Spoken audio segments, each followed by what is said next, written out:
Mover, move the proposal. Thank you. Chairperson, I beg to move that Section 5 be amended as shown on the order paper, which is a proposal that we delete the entire Section 5 with its subsections. And again, this is to align this proposed bill with Article 240 of the Constitution.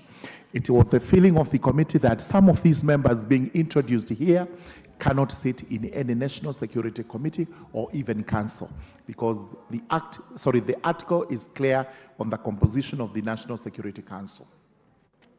I therefore propose the question that Section 5 be deleted as proposed by the chair.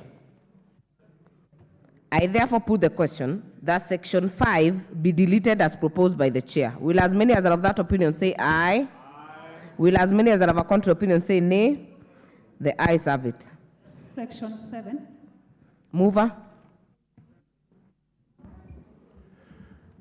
Madam Chairperson, I beg to move that Section 7 be amended as shown on the order paper, which is a proposal that that section be deleted. The reason we do so is that the National Security Advisor is actually not a statutory office, is not recognized, and therefore that person cannot sit in the National Security Council under Article 240 of the Constitution, and we did not wish to do anything that is unconstitutional. I therefore propose the question that Section 7 be deleted as proposed by the chair, J-Lac. I therefore put the question that Section 7 be deleted as proposed by the chair, J-Lac. Will as many as are of that opinion say aye? Aye. Will as many as are of a contrary opinion say nay? The ayes have it. I will then put the global question that the provisions relating to the National Security Council Act be deleted from the bill. Will as many as are of that opinion say aye? Aye. Will as many as are of a contrary opinion say nay? The ayes have it.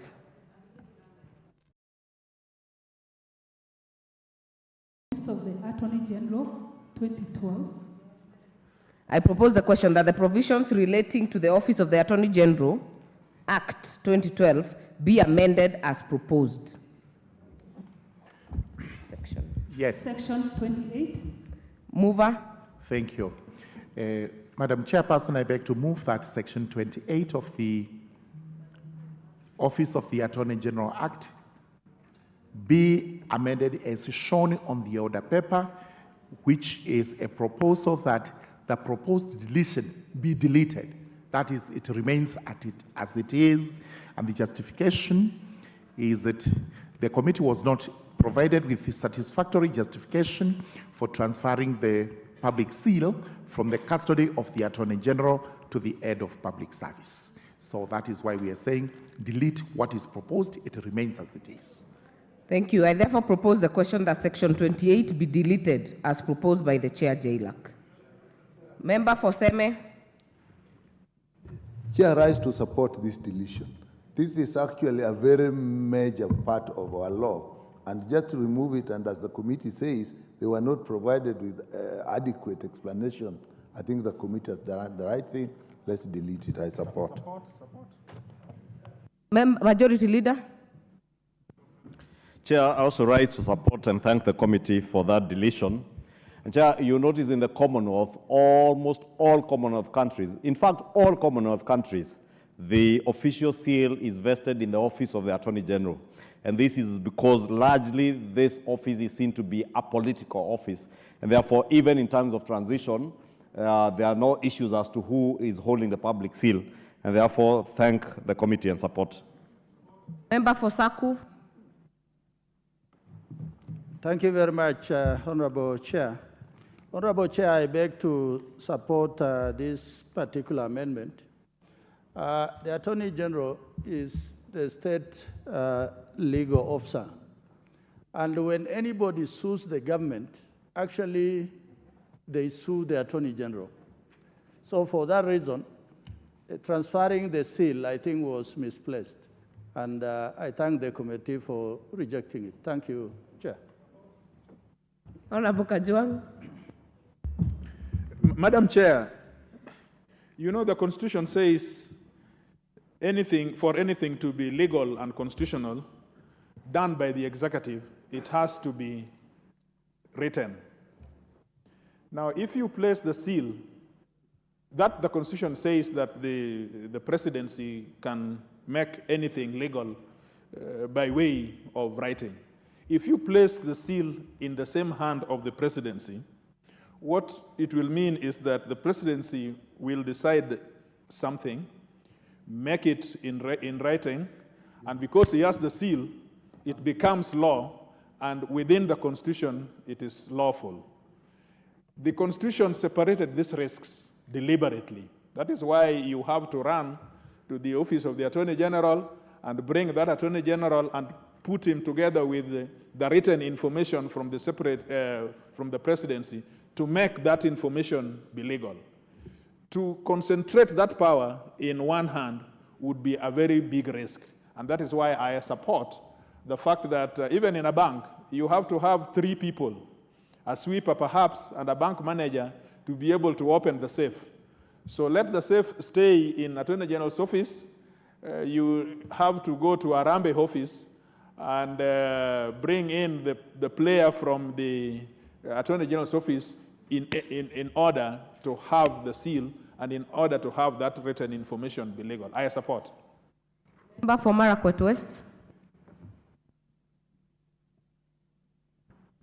Honorable Chair, I take the cue of my colleagues to support this progressive amendment. Honorable Chair, the Attorney General is the chief legal principal advisor of the government and therefore the custodian of all legal instruments. And therefore, Chair, I support the amendment to the effect that it be deleted, the seal remains with the office of the Attorney General. Finally, on this, member for Kirinyaga.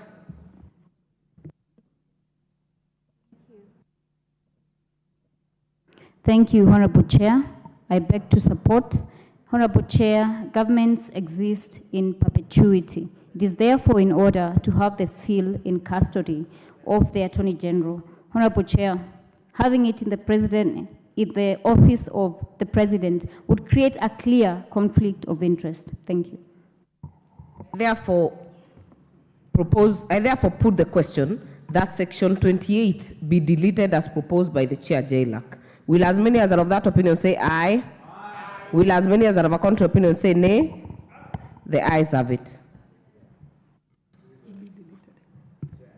I therefore put the global question that the provisions relating to the Office of the Attorney General Act 2012 be deleted from the bill. Will as many as are of that opinion say aye? Aye. Will as many as are of a contrary opinion say nay?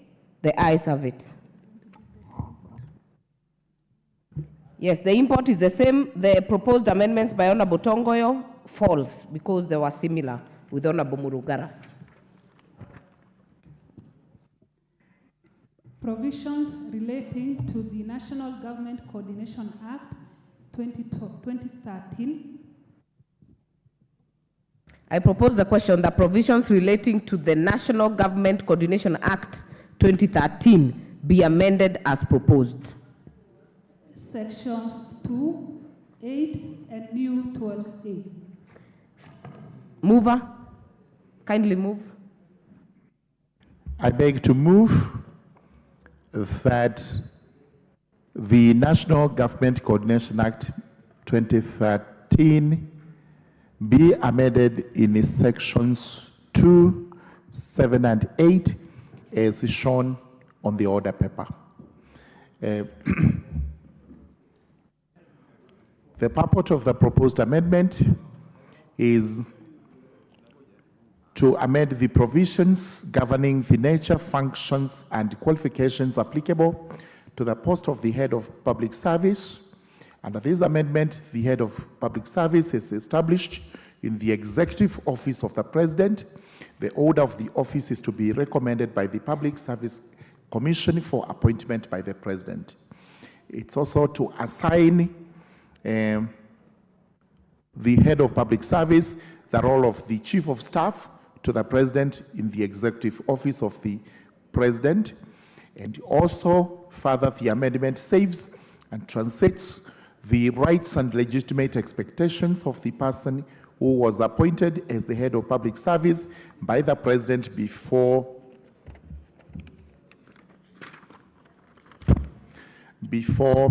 passage of provisions proposed in the bill. And this is the reason why we have the last section preserving that office and translating it. So I beg to move. I therefore propose the question that section 2, 8, and new 12A be amended as proposed by the Chair JLAC. Member for Kibwezi West. Thank you. The amendments that have been proposed by our committee, the Justice and Legal Affairs Committee, and the justification thereof. And Madam Speaker, I think it is important as members contribute to this also to look at the Principal Act, the National Government Coordination Act. And when you look at the objective clause, Section 3 of the National Government Coordination Act, the object of the act was to facilitate the exercise of the powers of the President that are given under Article 130, 131 of the Constitution. And so that those functions are properly coordinated, there is need for this amendment so that the executive office of the President is given an administrative head, who is now the head of public service and chief of staff, so that the President is assisted in terms of executing the functions and the authority that is assigned to the President under the Constitution. I think that is important. And in fact, as we also ventilate about it, if you look at the historical, where we are coming from, even after the 2010 Constitution, there has not been a government after 2010 that has never had this office. And the office has existed at the whim of the President. And I find it very progressive that Parliament is now making it statutory, that it is no longer existing at the whim of the President. It is existing under a law, and there is a procedure for appointment, there are qualifications, and the extent of that office interacting with other officers is actually defined in law, so that a person is not given an office and it becomes a law unto themselves just because of the proximity to the head of state. I beg to support. I therefore put the question that section 2, 8, and new 12A be amended as proposed by the mover. Will as many as are of that opinion say aye? Will as many as are of a contrary opinion say nay? The ayes have it. The import of that amendment is that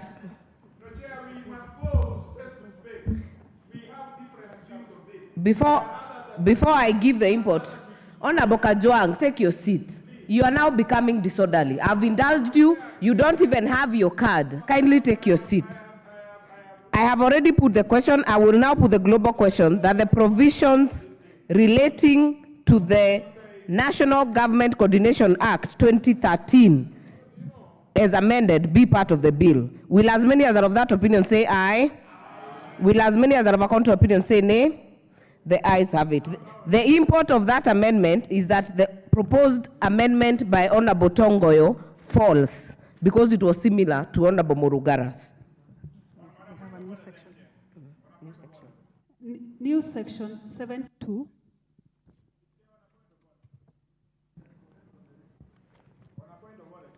Mover, please move the amendment to new section 7.2. Thank you.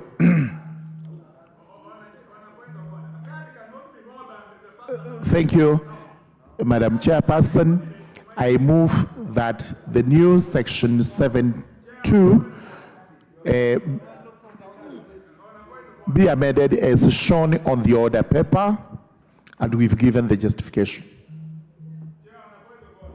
Chair, you're supposed to move second reading.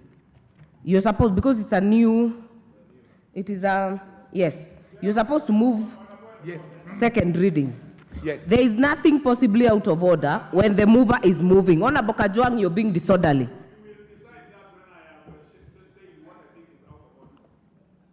Continue, Honorable Morugara. May I move that the new section 7.2 proposed to be read a second time. Again, the justification is what we have actually given as regards these offices. I therefore propose the question that new section 7(2) be read a second time. I will hear member for Kibwezi West.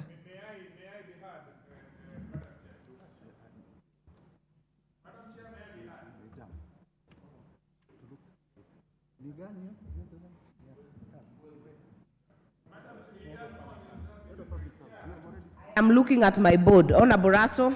Honorable Chair, this is a sister clause to the one that we had ventilated before, and therefore my contribution to the same is similar to what we have said before, because it is just defining what the head of public service will mean in law.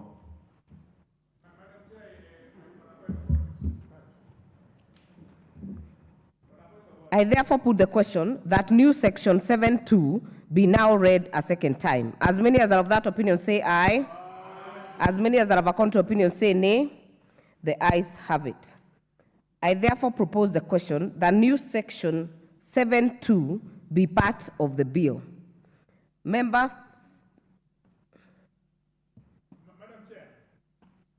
You're being disorderly, Honorable Kajwang. I said you take your seat, and you have actually stood all that time. I will tell you again, take your seat, Honorable Kajwang.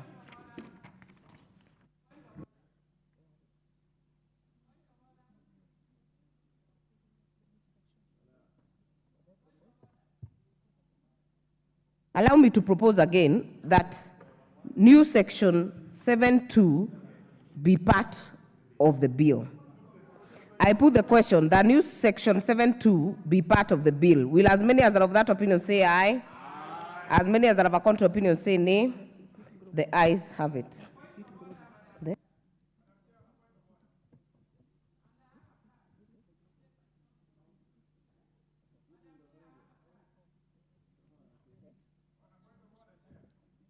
I will first of all put the global question that the provisions relating to the National Government Coordination Act 2013 be amended as amended be part of the bill. Will as many as are of that opinion say aye? Will as many as are of a contrary opinion say nay? The ayes have it. Clause 2.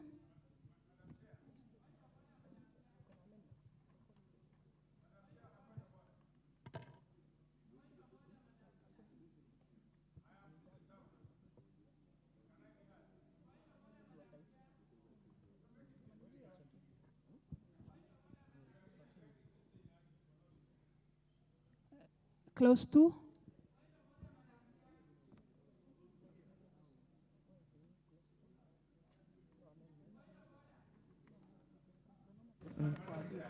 Allow me to propose the question. I propose the question that that clause 2 be amended as proposed by the chair.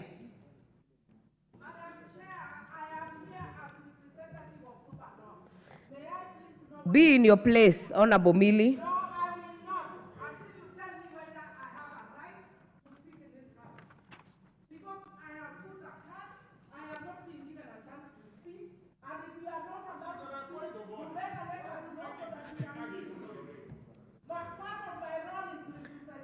You are actually becoming disorderly. Honorable Millie, you are becoming disorderly.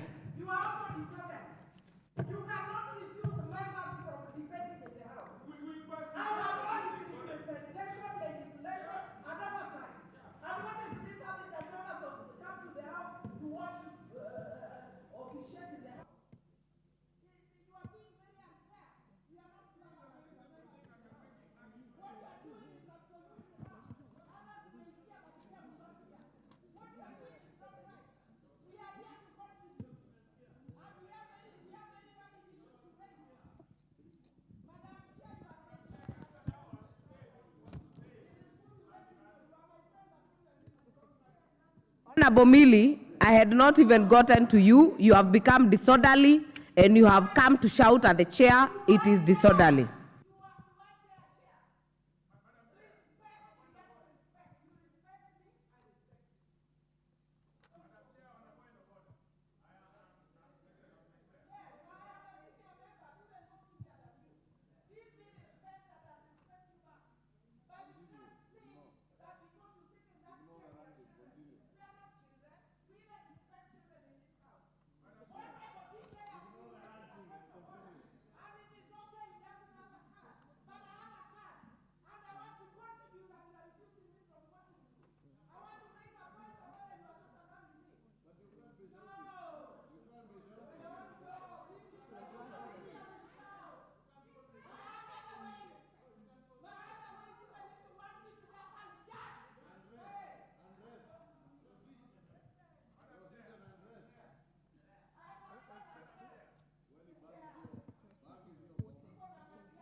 Order, members, I put the question that clause 2 as amended be part of the bill.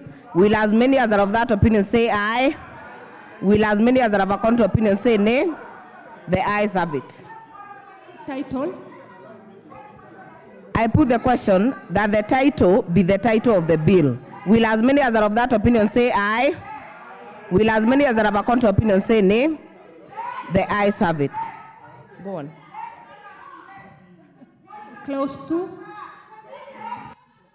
Clause 1, sorry.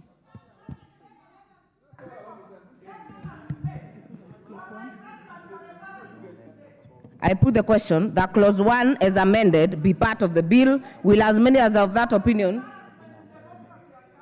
I put the question that clause 1 be part of the bill. Will as many as are of that opinion say aye?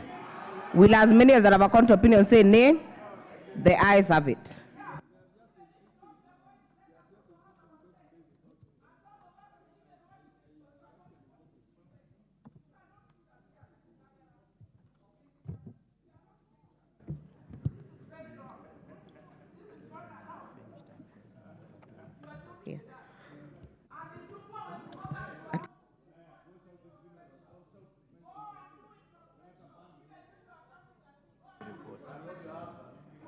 Order, members. Order, members. We are done with the committee of the whole. I will ask the mover to move reporting. Move reporting. Thank you, Honorable Speaker. Honorable Chairperson, I beg to move that the committee do report to the House its consideration of the National Government Administration Laws Amendment Bill, National Assembly Bill number 73 of 2023, and its approval thereof with amendments.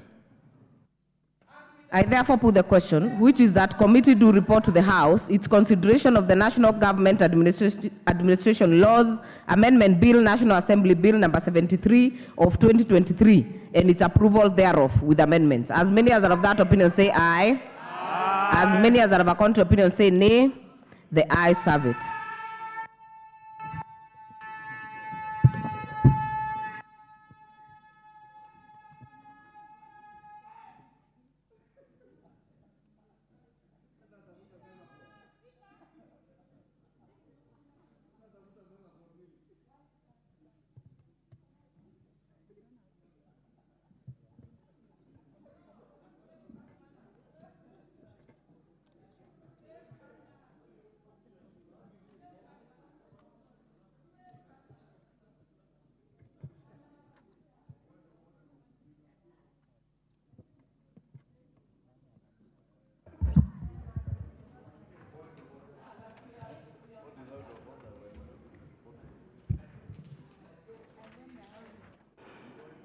Does the chairperson want to move reporting?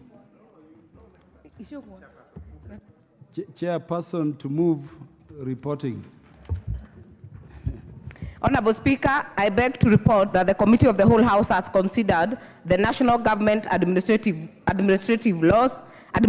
Laws Amendment Bill, National Assembly Bill number 73 of 2023, and approved the same with amendments. The mover to move agreement with the report.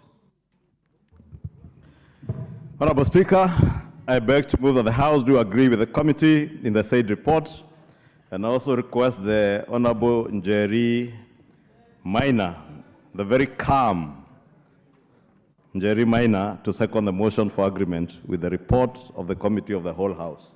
The Honorable Njeri Maina. Calm. Thank you, Honorable Speaker.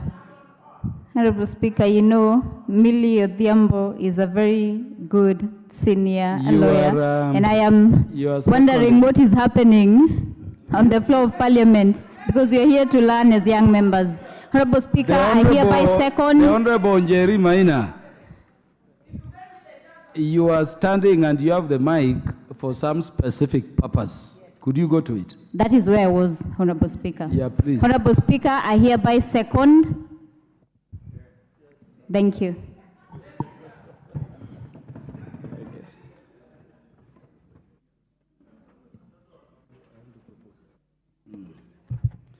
Yeah, honorable members, I propose the question, which is that the House do agree with the committee in the said report.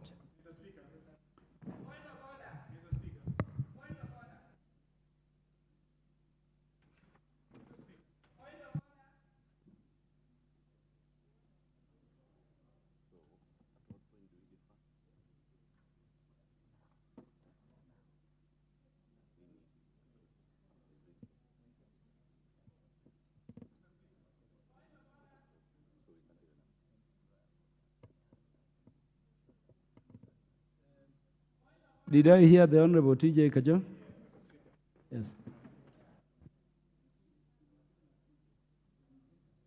Mr. Speaker, sir, may I plead that the motion be amended to say that subject to a recommittal on the amendments to the National Government Coordination Act 2013, number 1, 2013, specifically on Section 2, Section 7, and Section 8. Mr. Speaker, we came here to debate. We are national leaders who are representative of the National Assembly. We came here with an open mind to be able to give our views, whether they are views of majority or minority. Of course, the minority will take the day, but the minority will have the say. The manner in which the amendments were brought were together. It became as a suit.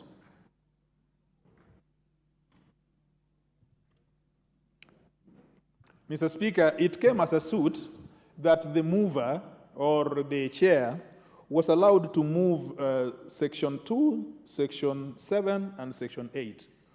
While some of us have no views, adverse views against Section 2, some of us could have opinions on Section 7. And some of us also could have Section 8. All we are asking is that they should be separated and debated differently, so that Section 2, which concerns the CAS, I also want to be a CAS one day, and I accept that. But Section 7 and Section 8, I have a problem of concentrating powers in the office of the civil service at the same time being the chief of staff. Because these things are different rubrics, and they are unconstitutional. We pass them today, they will come back to us, because one person goes through the rigors of head of service.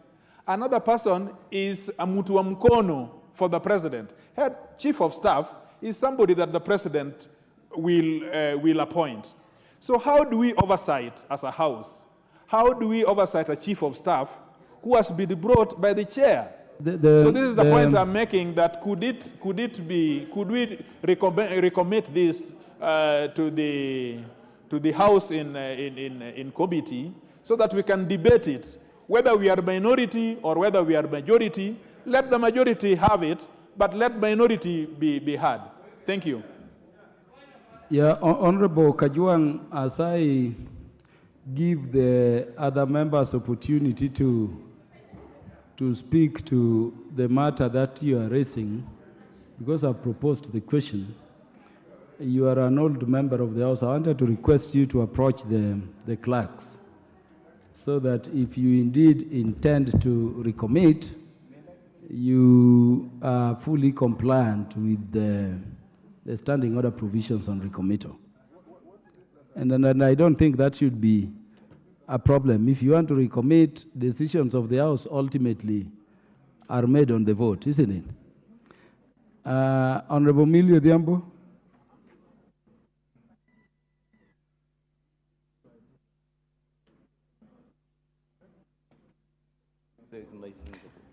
Thank you. I can see Honorable Ichung'wah trying to intimidate me. But I am unintimidatable. But having said that, Mr. Speaker, I want to thank you for giving me this opportunity. Mr. Speaker, I also want to thank you for following House procedure. And I want to thank the whip of the majority for even doing a good job of whipping members so that they do what they should be doing on the floor of the House, which is defeating us by numbers. But that can never, ever take away my right of representation. Mr. Speaker, what has happened earlier on is actually shameful in a democratic country. You cannot deny members a chance to speak to a bill. And Mr. Speaker, the majority is lucky that they have actually, I'm not that passionate about this bill. But should somebody want to go to court on this bill, I want it to go on record that we were denied a chance to speak, not vote, to speak to this bill, using, and I'm on a point of order, using and following procedure. I have put my card. Honorable TJ was denied because he didn't have a card. I have a card. I put my card. I put both intervention and a chance to speak. Moderated, Mr. Speaker, the Madam Speaker has refused to give me a chance. And that's why I'm telling her she's my friend, but today she has embarrassed me. There is so much or so far we can go as a majority. Even when you have the numbers, use it by following what is provided constitutionally. You can't deny me a chance to speak. And I was telling Honorable Ichung'wah what some of the members from his own side are saying quietly. That is very dictatorial and it denies members a chance to speak. Let members in this House be members. They are very intelligent members who have degrees here. But you are making people look here like vegetables. They cannot contribute in this House. What are we making this parliament? This parliament is becoming a joke of a house. That's why some of us hardly are in this House. Let this House be a house of debate and representation and oversight. So you can't make members come here and you make us look like flower girls. We refuse to be flower girls and we refuse to be intimidated. When I am here and I've come here to contribute, let me contribute when I've actually put my button to speak. Know. This is a joke. You are going Don't make this parliament a joke. You will. Yes. Honorable Millie Odhiambo, your time has lapsed. Honorable Millie Odhiambo, your time has lapsed. Majority Leader, I did not give you opportunity because Honorable Millie Odhiambo was on a point of order. Those other few things you wanted to stand on a point of order on, by way of leadership, we can still deal with them under our standing orders. I want now, so that we make progress. Order. We want to make progress. And the way to make progress is to allow Honorable Kajwang move the recommittal under the standing orders. We take a decision on it and we proceed. Honorable TJ Kajwang. Mr. Speaker, sir. Would the majority leader approach the speaker in the meantime? Mr. Proceed. Speaker, sir. I beg to move that the motion for agreement with the report of the Committee of the Whole House be amended by inserting the words subject to recommittal of the provisions relating to National Government Coordination Act. I also request Honorable Nyikal to second.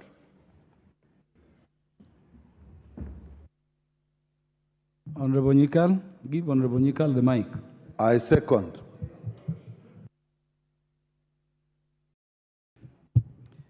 Yes, so honorable members, I now propose the question, which is that the motion for agreement with the report of the Committee of the Whole House be amended by inserting the words subject to recommittal of the provisions relating to the National Government Coordination Act. Will as many as, no, I proposed the question. So I will allow some contribution.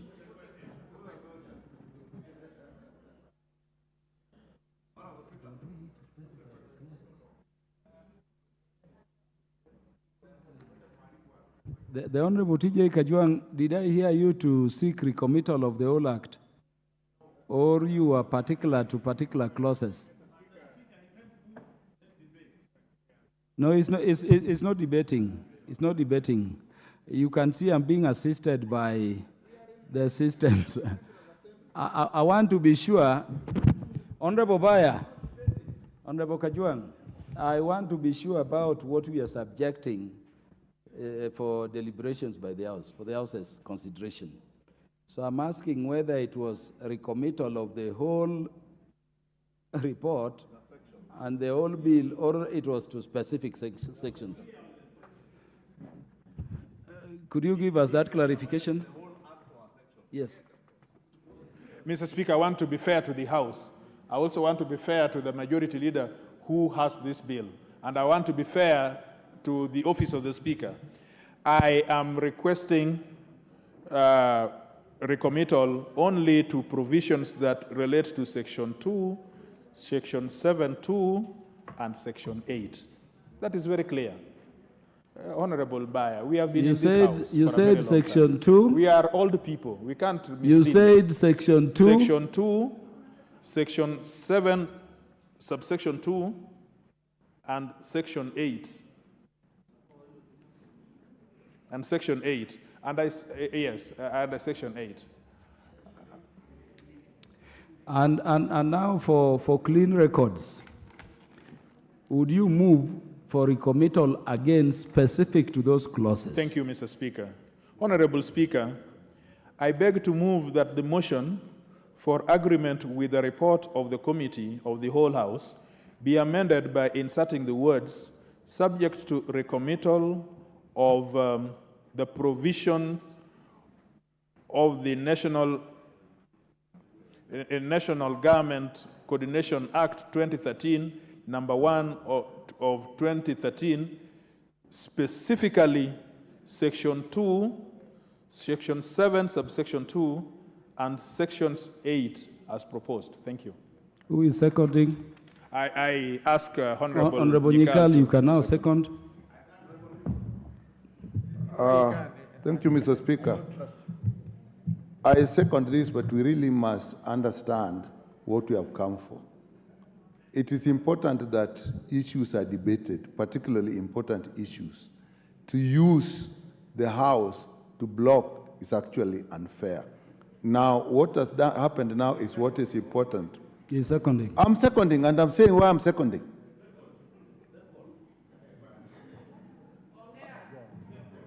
And it is important that in this House, we discuss what has happened now is what is important. Members who have been whipped to come in now have a chance to understand, to contribute. It does not matter which way they will vote. But when these things are passed here, when even then they're questioned, when we go to the public, people ask us, were you there? Did you follow? You know, some of us have even said, I didn't read. That is why I second, so that you have a chance to debate this. I second. Yeah, Honorable Member, now that we are proceeding with clarity, allow me to propose the question afresh. I propose the question, which is that the motion for agreement with the report of the Committee of the Whole House be amended by inserting the words subject to recommittal of Clause 2, Clause 7, Subclause 2, and Clause 8 of the National Government Coordination Amendment. It's the National Government Administration Laws Amendment Bill, National Assembly Bill number 73 of 2023.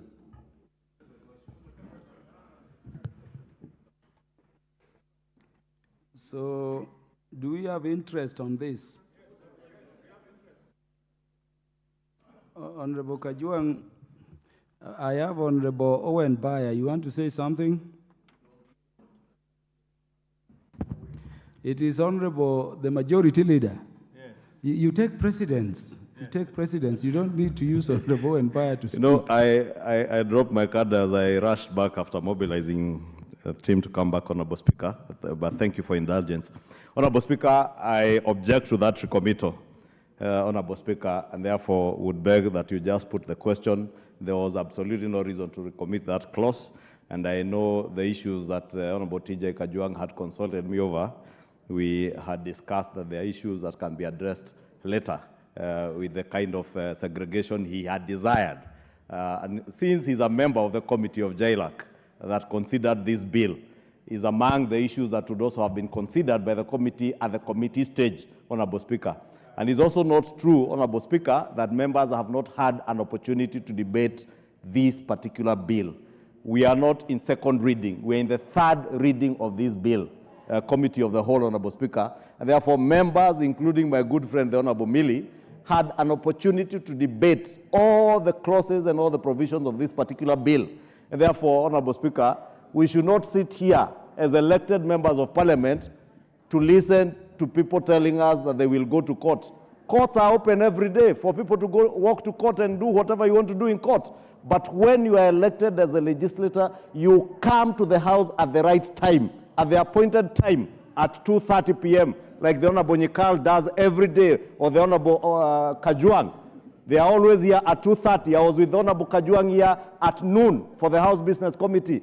But a member cannot walk into the chamber at 5 p.m., demand to speak, then go on a tantrum, Honorable Speaker, throwing epithets at even the person of the Speaker, Honorable Speaker, including going to the extent against our own standing order number 87, to attempt to discuss the person of the Speaker or someone chairing the committee of the whole House as a Speaker, Honorable Chair, as a chair of a committee. Honorable Speaker, I know the Honorable Millie may not want to hear this, but young members like the Honorable Njeri Minor from Kirinyaga, who is calm and willing to learn from older members, ought to see more and better maturity from the older members. And I would really beg the Honorable Millie next time to exhibit the kind of maturity expected of her as the grandmother of the House, Honorable Speaker.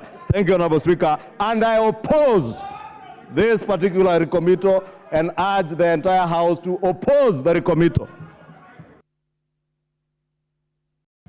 The Honorable TJ Kajuang, I doubt you can contribute having moved recommittal. Did I hear the Honorable Mishimboko to say she wants to say something to this? The Honorable Naomi Wako? Okay. The Honorable, this is Fatuma. In case you forgot the second name. You forgot my second name is Fatuma Full Network. No, MP Migori no, County. Am I the one you are referring to, Mr. Speaker? Honorable member, would you state your correct names? My name is Fatuma Zainab Mohammed, Full Network. Do you have a problem with the Is name, Mr. Full Speaker? Network your name known Yes, by it's the my House? name. It's my name, Mr. Speaker. It will be confirmed. You can proceed. Thank you. Mr. Speaker, I only have one concern. All through, I've been sitting in this House as we went into the committee of the whole House. And I want to be very honest with you. There is no single bill that I had even what was read, because it was in a rush and there were members shouting and the bills were passed. And so I'm wondering, as a member of Migori County, if I happen to meet this bill, what will I say? I am speaking out of honesty, and I can swear to it, wallahi billahi. There's nothing that I had, and I'm not the only one who didn't hear. I didn't even want to contribute, but I wanted to hear what is being read. What I'm trying to say, Mr. Speaker, Mr. Ichungwa, just to be a man, men don't shout back at women. Please smile and look at me as I Honorable speak. Fatuma, Mr. you Speaker, always address the Speaker and you keep to the standing orders in terms of relevance. You are addressing Recommittal proposed by Honorable Kajwang. You are not addressing the majority leader. And the majority leader, for purposes of decorum in the House, is Honorable Ichungwa, not Mr. Ichungwa. sorry, Honorable Ichungwa, I'm sorry about that. Through the Speaker, please accept my apology. Still, you are a mister because you are a decent man anyway. But my point is this, Mr. Speaker. I am a first-timer, and I sit in this House so that I learn. What I have learned today, if I was to walk outside and tell my people in Migori County about the bills that are passed in the House, I would say the bills are read and the majority say yes. What was read, I don't know, and I'm not the only one who doesn't know. Please, Mr. Speaker, may we behave in a manner that wananchi expect us. Mr. Speaker, we are being attacked outside, and today I was attacked on a television, national television, when I was being told that we don't speak in... Honorable Speaker, on Standing Order 87 again, the Honorable Member for Migori is right in her place to stand and say that she is a new member and she ought to learn. And that is why those of us like myself and the Honorable Millie who have been here long enough, and Honorable Kajwang, we have a duty to guide these new members.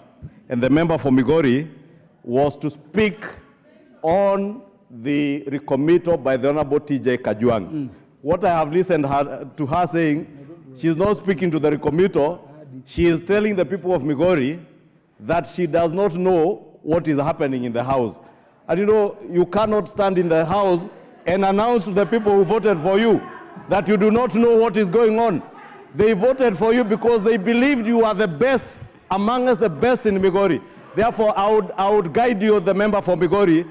Please do not tell the people of Migori that a bill was read, you do not know. They expected you to read, understand, contribute, propose amendments. You have not done that. Please do not exhibit that kind of... Honorable Speaker, I would really beg the member for Migori to contribute to the recommittal by the Honorable TJ Kajwang and not exhibit what she was exhibiting to the people of Migori. Thank you, Majority Leader. Honorable Fatuma, you have 1 minute to conclude. Mr. Speaker, I stood on a point of order, and I did not even put my card. Mr. Ichungwa, I went to school, and for your information, I even went to a school in Italy. You studied locally. I did not say that I do not know what's happening. I only said, and you are part, Mr. Speaker, Honorable Ichungwa is part of the problem, that when the bill was being read, he was shouting here, and I could not even hear what was being said. But don't come here to intimidate me. You represent one constituency. I represent 8 constituencies. You are a minor to me. The time for Honorable Fatuma is up.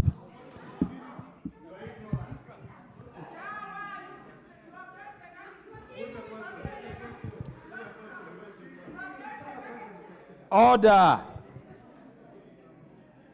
You know, Honorable Millie, because she's been here along with the majority leader, has invented a mode of contribution in the House which is not known to the standing orders.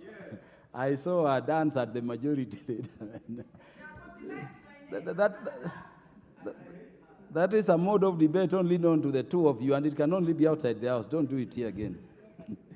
Honorable members, permit me to now put the question which is that the motion for agreement with the report of the committee of the whole House be amended by inserting the words, subject to recommittal of the provisions of sections 2, section 7, subsection 2, and section 8 of the National Government Coordination Act. Will as many as are that opinion say aye? Will as many as are of the contrary opinion say nay?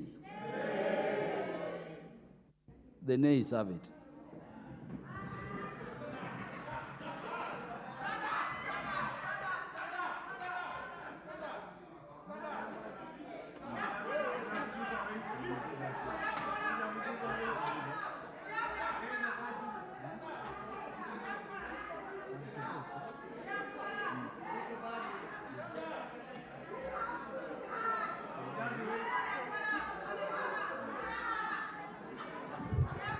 Order.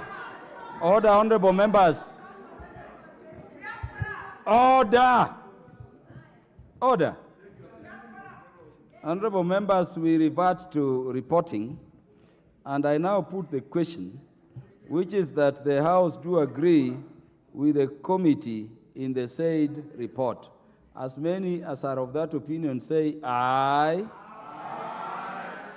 As many as are of a contrary opinion say nay. The ayes have it.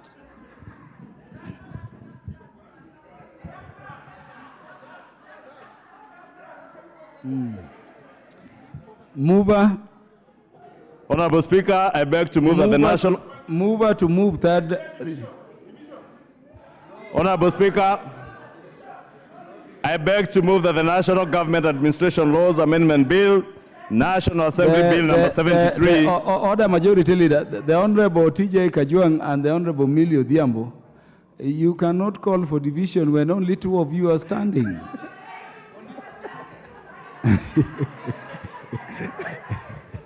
Yes. Honorable Speaker, yeah, I was standing notably, even including the Majority Leader, you don't meet the number required by the standing orders to force division. And you know, so let the mover move the third reading. Thank you, Honorable Speaker. And you know I am never confused. So I can never have been standing for division or standing to move for third reading, which I now do. And I beg to move that the National Government Administration Laws Amendment Bill, National Assembly Bill number 73 of 2023, be now read a third time. And I also request the Honorable Pauline Lenguris, the member for Samburu, to second.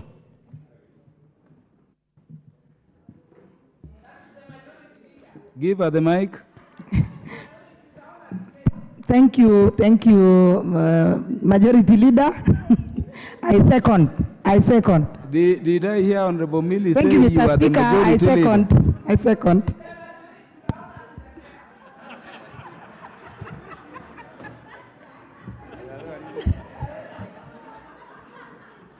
Order, honorable members. Honorable members, allow me to propose the question, which is that the National Government Administration Laws Amendment Bill, National Assembly Bill number 73 of 2023, be now read a third time. Yes, Honorable Tom Joseph Francis Kajuang, on this one you can be heard. Mr. Speaker, sometimes being in this House for a period of time arms people with experience. You see, in a very short while, Mr. Speaker, you have brought laughter into this House, and the temperatures have cooled.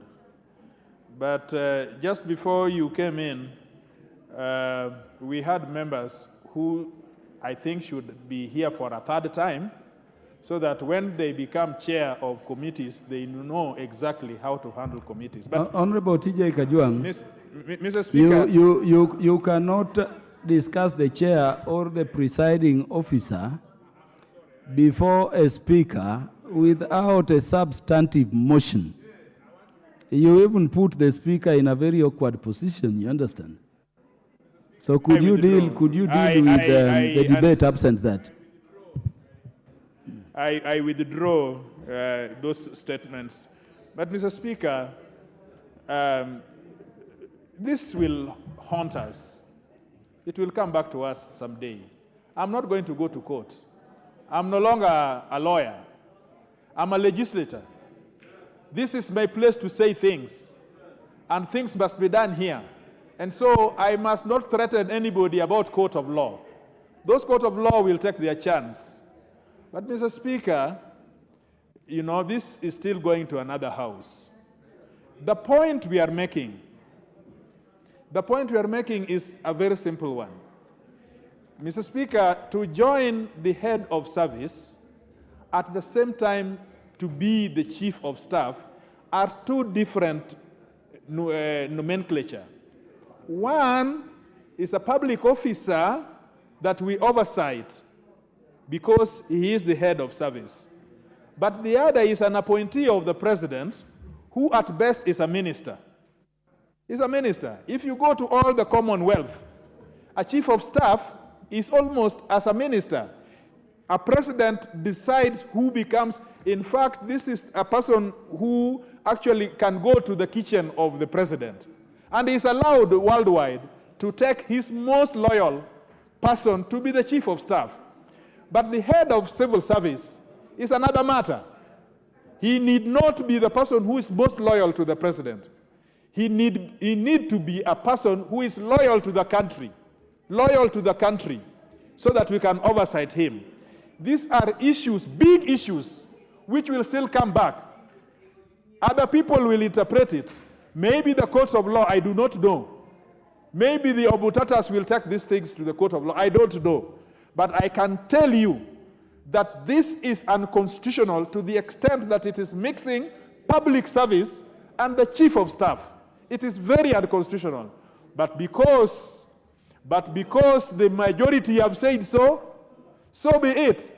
But the record will show that on this day, T.J. Kajwang stood on his place and said that this is unconstitutional.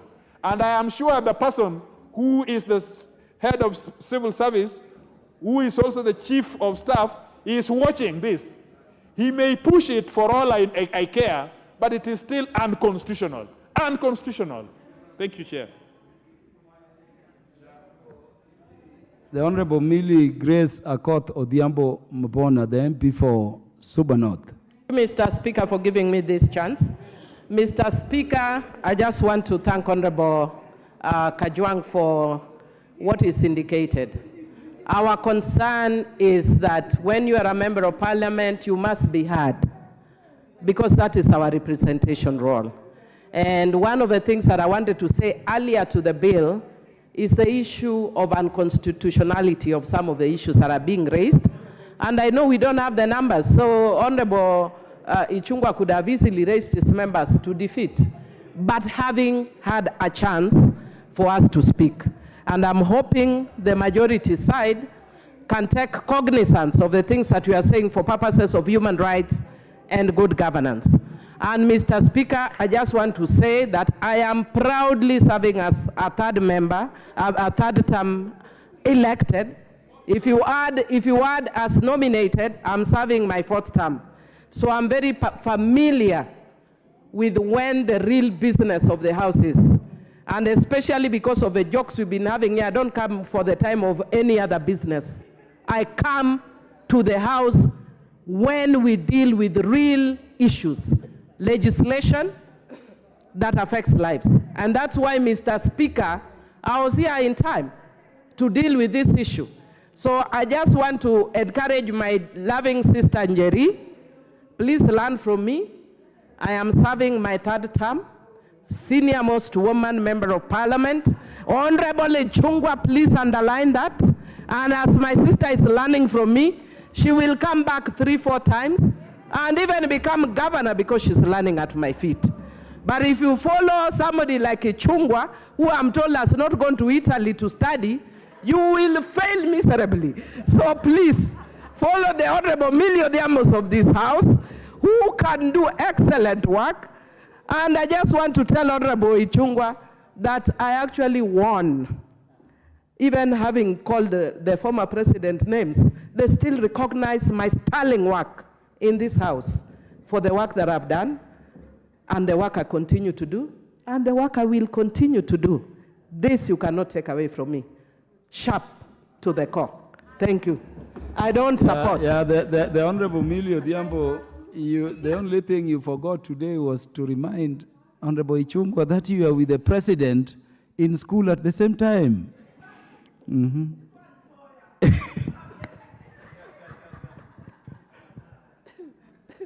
Honorable members, allow me now to put the question. I've confirmed we have the necessary quorum to dispose of this. And I therefore put the question, which is that the National Government Administration Laws Amendment Bill, National Assembly Bill number 73 of 2023, be now read a third time. As many as are of that opinion say aye. Aye. As many as are of a contrary opinion say nay. The ayes have it.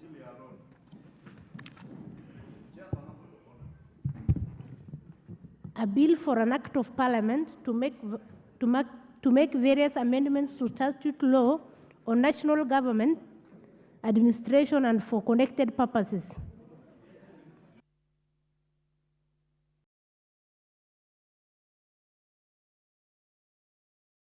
Next order. Order number 13, the National Land Commission Amendment Bill, National Assembly Bill number 43 of 2023, second reading.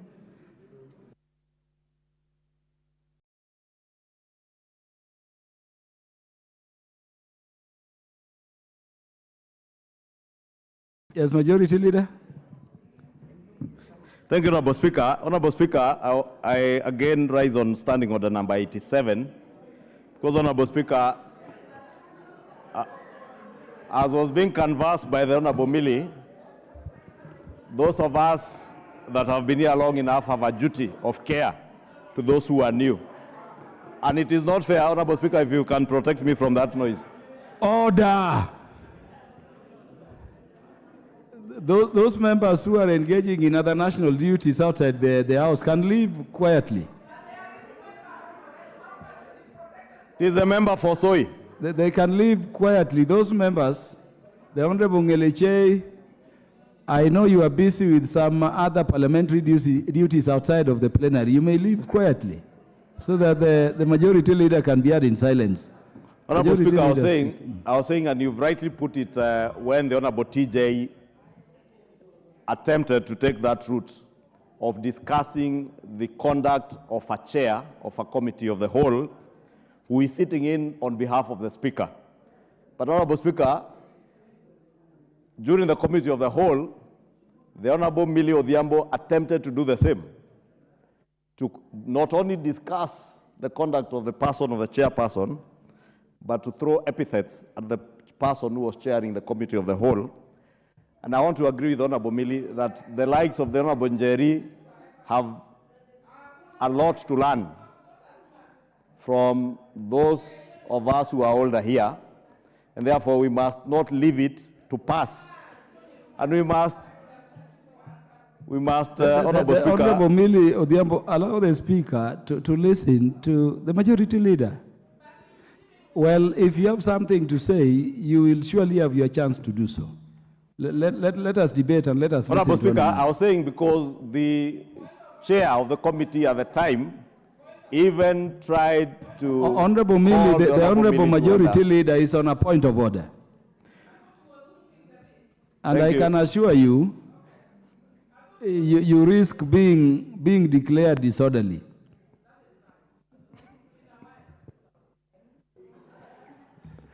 Honorable Speaker, you will indulge the Honorable Millie for obvious reasons. You had her call the only Pauline Lenguris, the majority leader, and said you will notice as she walks out that she's really the majority. And Millie also danced on the floor of the House, only that we never liked her dance, because there was nothing majority in her dance. There was only minority in her dance. But Honorable Speaker, on a more serious issue, the issue of discussing the person of the chairperson of that of the Speaker, you cannot do that without bringing a substantive motion to the floor of the House. And therefore, Honorable Speaker, I wanted to beg you that you do find the Honorable Millie Odhiambo to have been completely out of order, so that those of us who are new in this house do not take it for granted that you can rise in your place, shout, throw epithets at the person of the speaker, of the chairperson of a committee, even committees, departmental committees and our select committees when they are sitting. When a person, even a fellow member is chairing that committee, is doing that on behalf of the speaker. And therefore need to carry ourselves with the dignity and respect that we demand to be given to us as honorable members of parliament. If you want to be respected as a member, you must also respect that person who is chairing the house, either as a chairperson of the committee of the whole or a speaker. Honorable Speaker, that is why you see many of us refrain ourselves from saying things that we would otherwise want to say to even fellow members, Honorable Speaker, including Millie Odhiambo, who is my very good friend. There are certain things I would have said about her, but I can never say them on record because I respect her as an honorable member, but I expect her to equally respect whoever is chairing the committee of the whole or whoever is chairing the house as a temporary speaker, Honorable Speaker. And therefore want you to find that the Honorable Millie Odhiambo was grossly out of order. And may I also plead with Honorable Millie Odhiambo, Honorable Speaker, through you, to be a good example to fellow members, especially those who are new, so that we all learn and dignify this house. We cannot dignify the house by shouting. We don't dignify the house by being disorderly and defying what the speaker is saying, Honorable Speaker.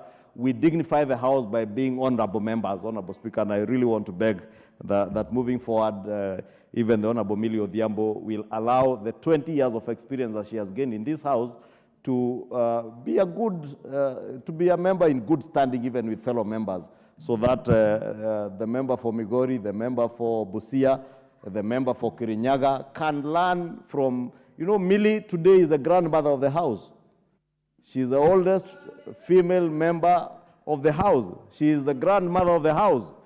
Honorable Kainan is the grandfather of the house today, but he carries himself with the dignity befitting a grandfather of the house.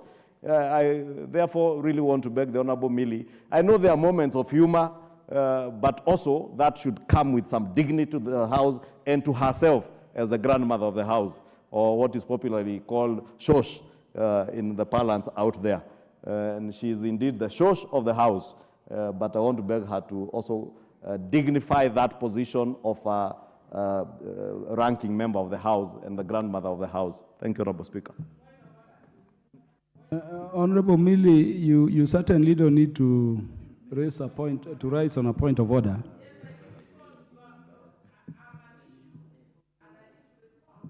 You can be sure you have a right to respond, not as a matter of point of order. In fact, I was coming to you. Yeah, but give Honorable Millie the mic. Honorable Millie, would you be limited to confirming what the majority leader said? Because if it goes beyond that, then it would require much more than I would be permitted to do. Thank you, Mr. Speaker. Mr. Speaker, it becomes very difficult to confirm what the speaker, the majority leader was saying, because he said so many things. He talked about another member being the majority leader, and that you will see it when she's walking out. And from where I sit, she is majority leader. You can see it when she's walking out, so I can confirm that. And secondly, he also mentioned, that I'm the shosh of the house. No, I'm not the shosh of the house. I'm the Dani of the house. And I'm very proudly the Dani of the house. I'm not the shosh of the house. But you also mentioned... Honorable Millie, what is shosh, Dani? What are those? Shosh. Make the speaker understand your contribution. I know as a lawyer, sometimes you speak in Latin, but I've not met those in Latin. Yes. My understanding is shosh is grandmother in Kikuyu. I am just clarifying that I am Dani, which is grandmother in Luo. So I'm not shosh. I am grandmother in Luo. And Dani is also a very fond word because I look like my grandmother, Aringo Meja Nyobiero, Nyamin Captain. So yes, I am Dani of the house. I'm Dani Nyobiero Mejaringo. Okay. So I am okay. I get you, Honorable Millie. Of the house. Honorable Millie. But now, can I also confirm the other issue that he raised? Please, Honorable Millie. Yes. Just it. You remember I stood you up and I limited your response to either confirming what the majority leader raised or denying. So did I hear you to deny? Mr. Speaker, I have talked about some of the issues. Because Honorable Millie, so I am getting to another one. Honorable Millie, the third one. Honorable Millie, get me. Yes. If you deny, there is a particular way the Speaker wants to direct we proceed. If you confirm, there is also a particular way the standing orders mandate the Speaker to proceed. So can you take aside so that... Yes, Mr. Speaker, actually that is what I'm in the process of doing. And you are a lawyer, and if you are even in a court of law, you hardly told yes, no, because you have to explain yourself. Mr. Speaker, I want to thank the majority leader for bringing the debate this way. And the reason he's done that is that he's actually anchoring his discussions on democracy and governance principles, meaning we must be heard. When you are not heard, you will use any other means to be heard. Nonetheless, I just want to challenge the majority leader to bring the Hansard and see on record. Tell me what I said on record, because I was never given a chance. No record, please. Honorable Millie. No record, give me what I said. Millie, on record. Order. So you deny what the majority leader says. You don't confirm. This is the direction.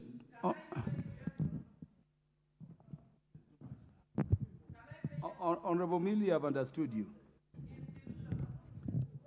Honorable Millie, that you will withdraw. Withdraw that so that the Speaker can give the appropriate directions on the matter raised by the majority leader. You may not be on record, but you are audibly heard. And then can I also draw it? Honorable Millie, would you withdraw the word delusional in reference to the member you used the word? Chair, in line you with must be fair as a lawyer. If I said something on record, I withdraw it on record. If I said it off record, I withdraw it off record. Honorable Millie, the records bear you saying somebody within the House, a member, is delusional. And I'm saying that word is unparliamentary. Make it easy for the Speaker to preside over the House. Okay, Chair, I want to replace it with the words that is not entirely truthful. Just withdraw it. It cannot be used in reference to any member. No, I've just said it's not entirely truthful. That's very close. I want the word, and I've directed Honorable Millie, that the word delusional as applied in reference to a member of the House be withdrawn by you. Chair, just withdraw it. It does not hurt. Just withdraw it. Chair, it hurts, but I will withdraw. It hurts thoroughly because I believe it is, but I withdraw. It hurts. Thank you for withdrawing. Yeah, so honorable members, allow me.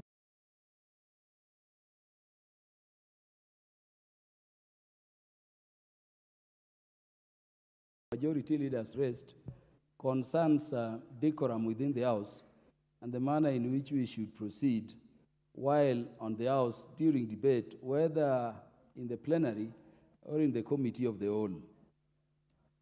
The difficulty the Speaker finds himself in is that he was not in the House when those matters that the majority leader mentioned were raised. And so the Speaker, now presiding, is not fully informed. These matters were also not part of the report from the Committee of the Whole, which all members present would agree were restricted to the consideration of the bill that was on issue. Now, because of that, we cannot make a firm direction, regrettably, requiring the member accused of having made those actions or conducted themselves in that manner to withdraw or apologize. I want to leave it at that and confirm that because everything that happens in the House is recorded, if it is not reflected in the answered, we have other processes that allow necessary inquiry and establishment of the truth. I would request that if there were any instances of misconduct or behavior that is unparliamentary in the committee of the whole as indicated by the majority leader, they took those approaches. And those approaches include our proceeding under the standing orders to name if there can be evidence, or even proceeding under the act governing the immunities and privileges and the code of conduct to which members are bound. So I want to direct that the matter rests because it would be impossible for the Speaker in these circumstances to conclusively determine what truly happened, but leave it open to the majority leader or any other member concerned at how we should behave at one another, or towards one another while debating in this honorable House, to pursue it through those other avenues prescribed under the standing orders. I think I want to leave it at that. We were in the next order. The next order had been called. Who is moving? Yeah, proceed. Proceed, Deputy Majority Leader. Honorable Speaker, thank you very much, Honorable Speaker. Honorable Speaker, I take the pleasure to move the National Lands Commission Amendment Bill 2023. Honorable Speaker, this bill seeks to make amendments to the National Land Commission Act number 5 of 2012 to confer back to the National Land Commission the power to continue reviewing all grants or disposition of public land to establish their propriety or legality since Section 14 of the Act has lapsed. Honorable Speaker, the bill further seeks to allow the National Land Commission to continue admitting and processing historical land injustices claim, since the Act provides that a historical land claim may only be admitted, registered, and processed by the National Land Commission if it is brought within 5 years from the date of the commencement of the Act. Honorable Speaker, it is very important to note that in 2010, when we were establishing this new constitution, many people went to vote for this constitution because many historical land injustices were going to be tackled by this law. Honorable Speaker, before the 2010 constitution, there had been many commissions, including the Lungu Commission, including the Njongojo Commission, and including many other commissions which went out there to find out which was the issue that was bedeviling land in this country. Honorable Speaker, it was established that there were very many cases of historical land injustices at the coast, in the Rift Valley, in Central, and the whole of this country.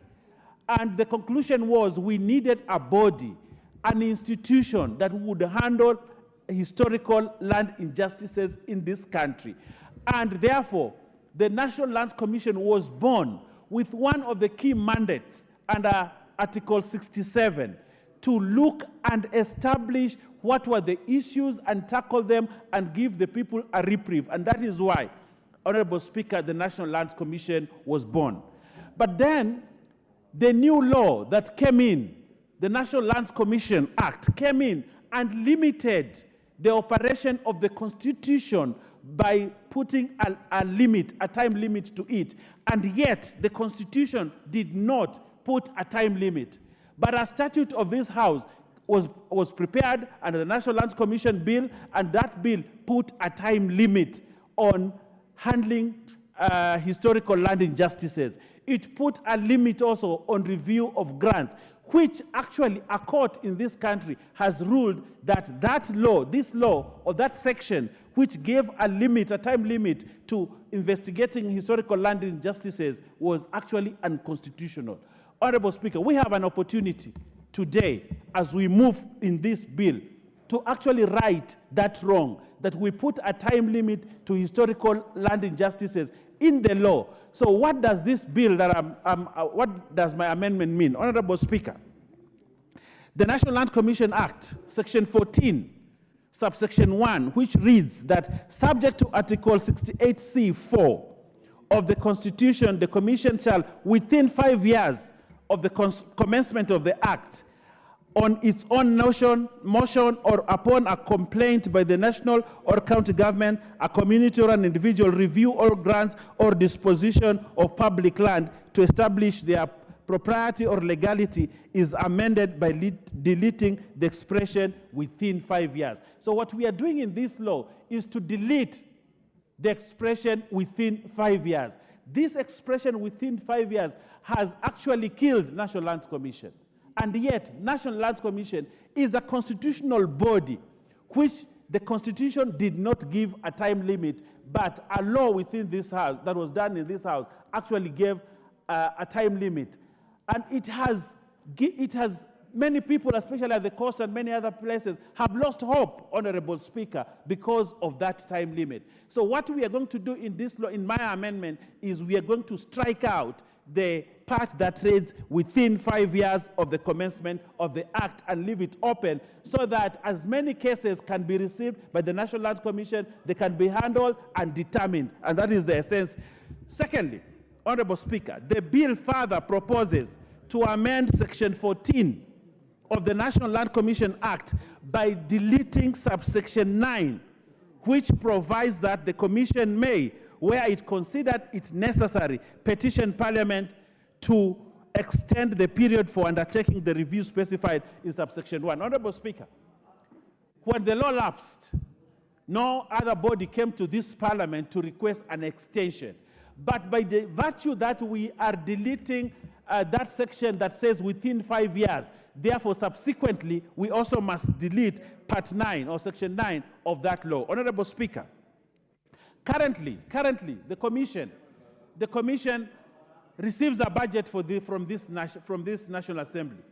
The Commission has officers and all that, but its work is impeded from addressing any complaints dealing with public land and providing redress, even where there are clear and apparent cases of illegality in the disposition relating to public land because of the time limitation.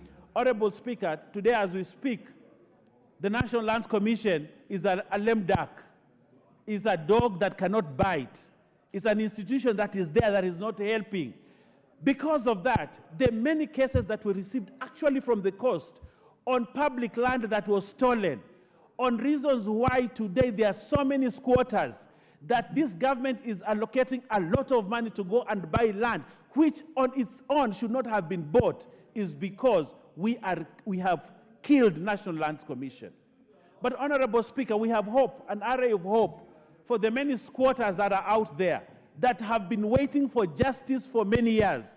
I want to invite you, Honorable Speaker, and the members of this House to seize this opportunity to liberate the land at the coast and allow that all those people that are sitting now as squatters find solace in this Parliament, that for once they will own land, they will develop, and they will have an opportunity to be like other Kenyans. Honorable Speaker. Honorable Speaker, Section 15 of the Principal Act, subsection 3A, which provides that a historical land claim may only be admitted, registered, and processed by the Commission if it is brought within 5 years from the date of commencement of this Act, is hereby amended and deleted in this amendment. Honorable Speaker, I want to invite these members to join me in deleting this very oppressive part of the law so that we give our people and Kenyans an opportunity. You know, many people will say, Owen is moving this matter because a lot of people are at the coast.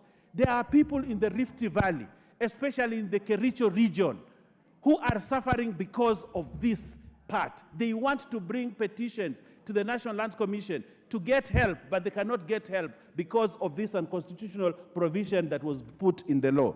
Honorable Speaker, as I wind up, I want to say this, that this bill further proposes to amend Section 15 of the National Land Commission Act by deleting subsection 11, which provides that the provisions of this section shall stand repealed within 10 years. Honorable Speaker, this amendment will allow the Commission to continuously admit, register, and process historical injustices claims and handle disputes that had not been brought within the limitation period uninterrupted. Honorable Speaker, I must say this in this House.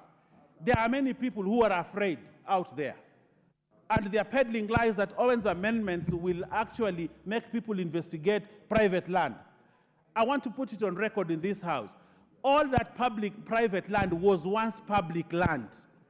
And how it transitioned from public to private is what we want to know. Just that. Why are people so afraid? Why would you be afraid of this amendment? Honorable Speaker, I want to say that these historical land injustice hearings have been there.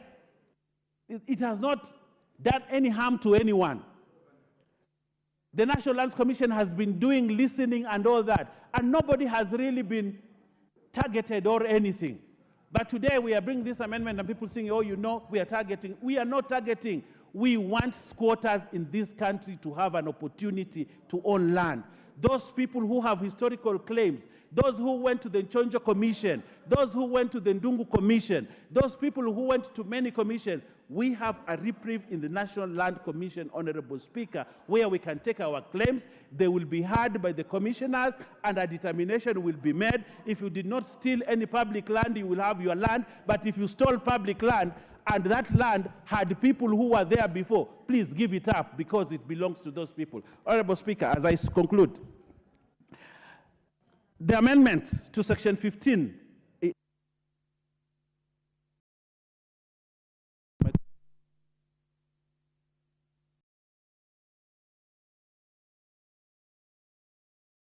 Hold on. We have a problem of technology.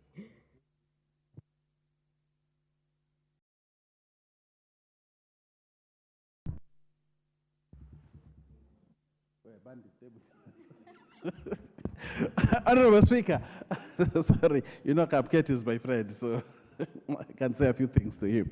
Honorable Speaker, I want to say this. All the above stated amendments that we want to make will be a significant change, will bring significant change as we'll transform the review of the Commission from a bounded, time-limited endeavor into an open-minded, ongoing activity, since until today, there are many cases relating to grants and disposition. Honorable Speaker, I want to say this, and I want to say this because it's very important that I say it. Courts in this country, the judiciary system, is very expensive for the peasants at the coast and many other places. They cannot afford to hire a lawyer to go and defend a case in court. They don't have that luxury. The National Land Commission was actually formed as a quasi-judicial form to give an opportunity to the poor people to be heard. Today, you have people who come, they go to court, claim that this land is theirs, and because this is a poor person from the coast or other region, they cannot get justice at the courts. But the National Land Commission gave people an opportunity to be heard, both the rich and the poor. For us to kill the National Land Commission using a law, a statute of the House, and yet the Constitution gave the people an opportunity to be heard, is being unjust to this country and to the hoi polloi of this nation. Honorable Speaker, I want to urge members, this is the opportunity we must stand up to defend the poor people who cannot afford funds to go to court to claim their land. This is the opportunity, Honorable Speaker, that those for a long time have been oppressed historically have an opportunity to get a solution to their problems. Honorable Speaker, this is the opportunity that as members of Parliament, we must stand with the spirit of the 2010 Constitution and be counted as people who stood up when everybody else did not want the poor people to be represented. Honorable Speaker, I beg you that as we move forward, that these members, these honorable members who sit in this chamber, look at those people who have suffered historically, those who have never seen a title deed from 1963, those whose title deeds have been quashed by other bodies, those whose lands have been grabbed by people who only know how to grab land. Honorable Speaker, even the freedom fighters, the Mau Mau, fought the war of Mau Mau, but when they came back, the land that they owned had been taken away by those people who sided with the British. This is the moment. This is the opportunity. And I want to urge this House that we stand with the poor of this country and give them an opportunity to be heard using the National Land Commission. The National Land Commission is the only last frontier for the poor people of this country. As I finish, Honorable Speaker, I want to request the Honorable Member, who is also the Chair of the Lands Committee, to second this motion. I invite you to second, Honorable Speaker. Thank you very much. Joash Nyamoko.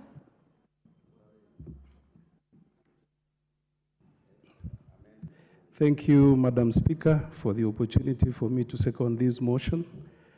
Let me start by thanking the Honorable Member for Kilifi North, for the passionate way in the way he has moved these particular amendments. I want to confirm to you, Madam Speaker, that we've had an opportunity to sit with the Honorable Member. We've had discussions, very robust engagements, and we do realize that these amendments, which have been sponsored by the Honorable Member, will go a long way in ensuring that we give life and we resuscitate the activities of the National Land Commission. Madam Speaker, let me say that the objective of this particular bill is the amendments of Section 14 of the National Land Commission Act, number 5 of 2012, to restore the National Land Commission's power to review grants and positions of public land for the propriety and legality. In addition, the bill seeks to amend Section 15 of the Act to enable the Commission continue admitting and processing historical land injustice claims which lapsed in September 21st, 2021. The Commission's power to review grants and process historical land injustices expired, leading to a gap in its mandate. As a result, many historical land injustice claims remain unsolved due to time limit, necessitating the restoration of the Commission's authority in this regard. What we have, Madam Speaker, at the moment, what is obtaining at the moment is that the National Land Commission is not able to process some of these cases which are reported to it simply because of this time limit. And what is being proposed here is a continuation and sustainability of this very motive aspect of injustices. The bill underwent its first reading on Wednesday, 27th September 2023, and it was subjected to public participation in accordance to the constitutional requirements and our standing orders, Madam Speaker. The Departmental Committee on Lands engaged with the sponsor of the bill, as highlighted, and solicited comments from various stakeholders through an advertisement which was done on 2nd October 2023. We did receive a number of memorandum from various stakeholders, including the National Land Commission, the Institution of Surveyors of Kenya, the Kenya Land Alliance, and also the State Department of Lands and Fiscal Planning. Madam Speaker, I want to thank the members of the committee for their dedication, for their diligence in examining the bill, and I also want to thank the Office of the Speaker, the clerks who have served the committee for their leadership and guidance throughout the legislative process. I also want to thank all those who are involved in processing this particular bill. I want to end by saying that this is a very crucial exercise, actually the two amendments which are going to be done, and it will give life to the National Land Commission. At the moment, we have so many cases which have been reported. Some are reported to the National Assembly, some go to the Committee on Petitions, and some even go to the National Land Commission. By ensuring that we're able to effect these amendments, I'm very sure it will be a reprieve to the citizens of this country. With that, Madam Speaker, I'll want to second.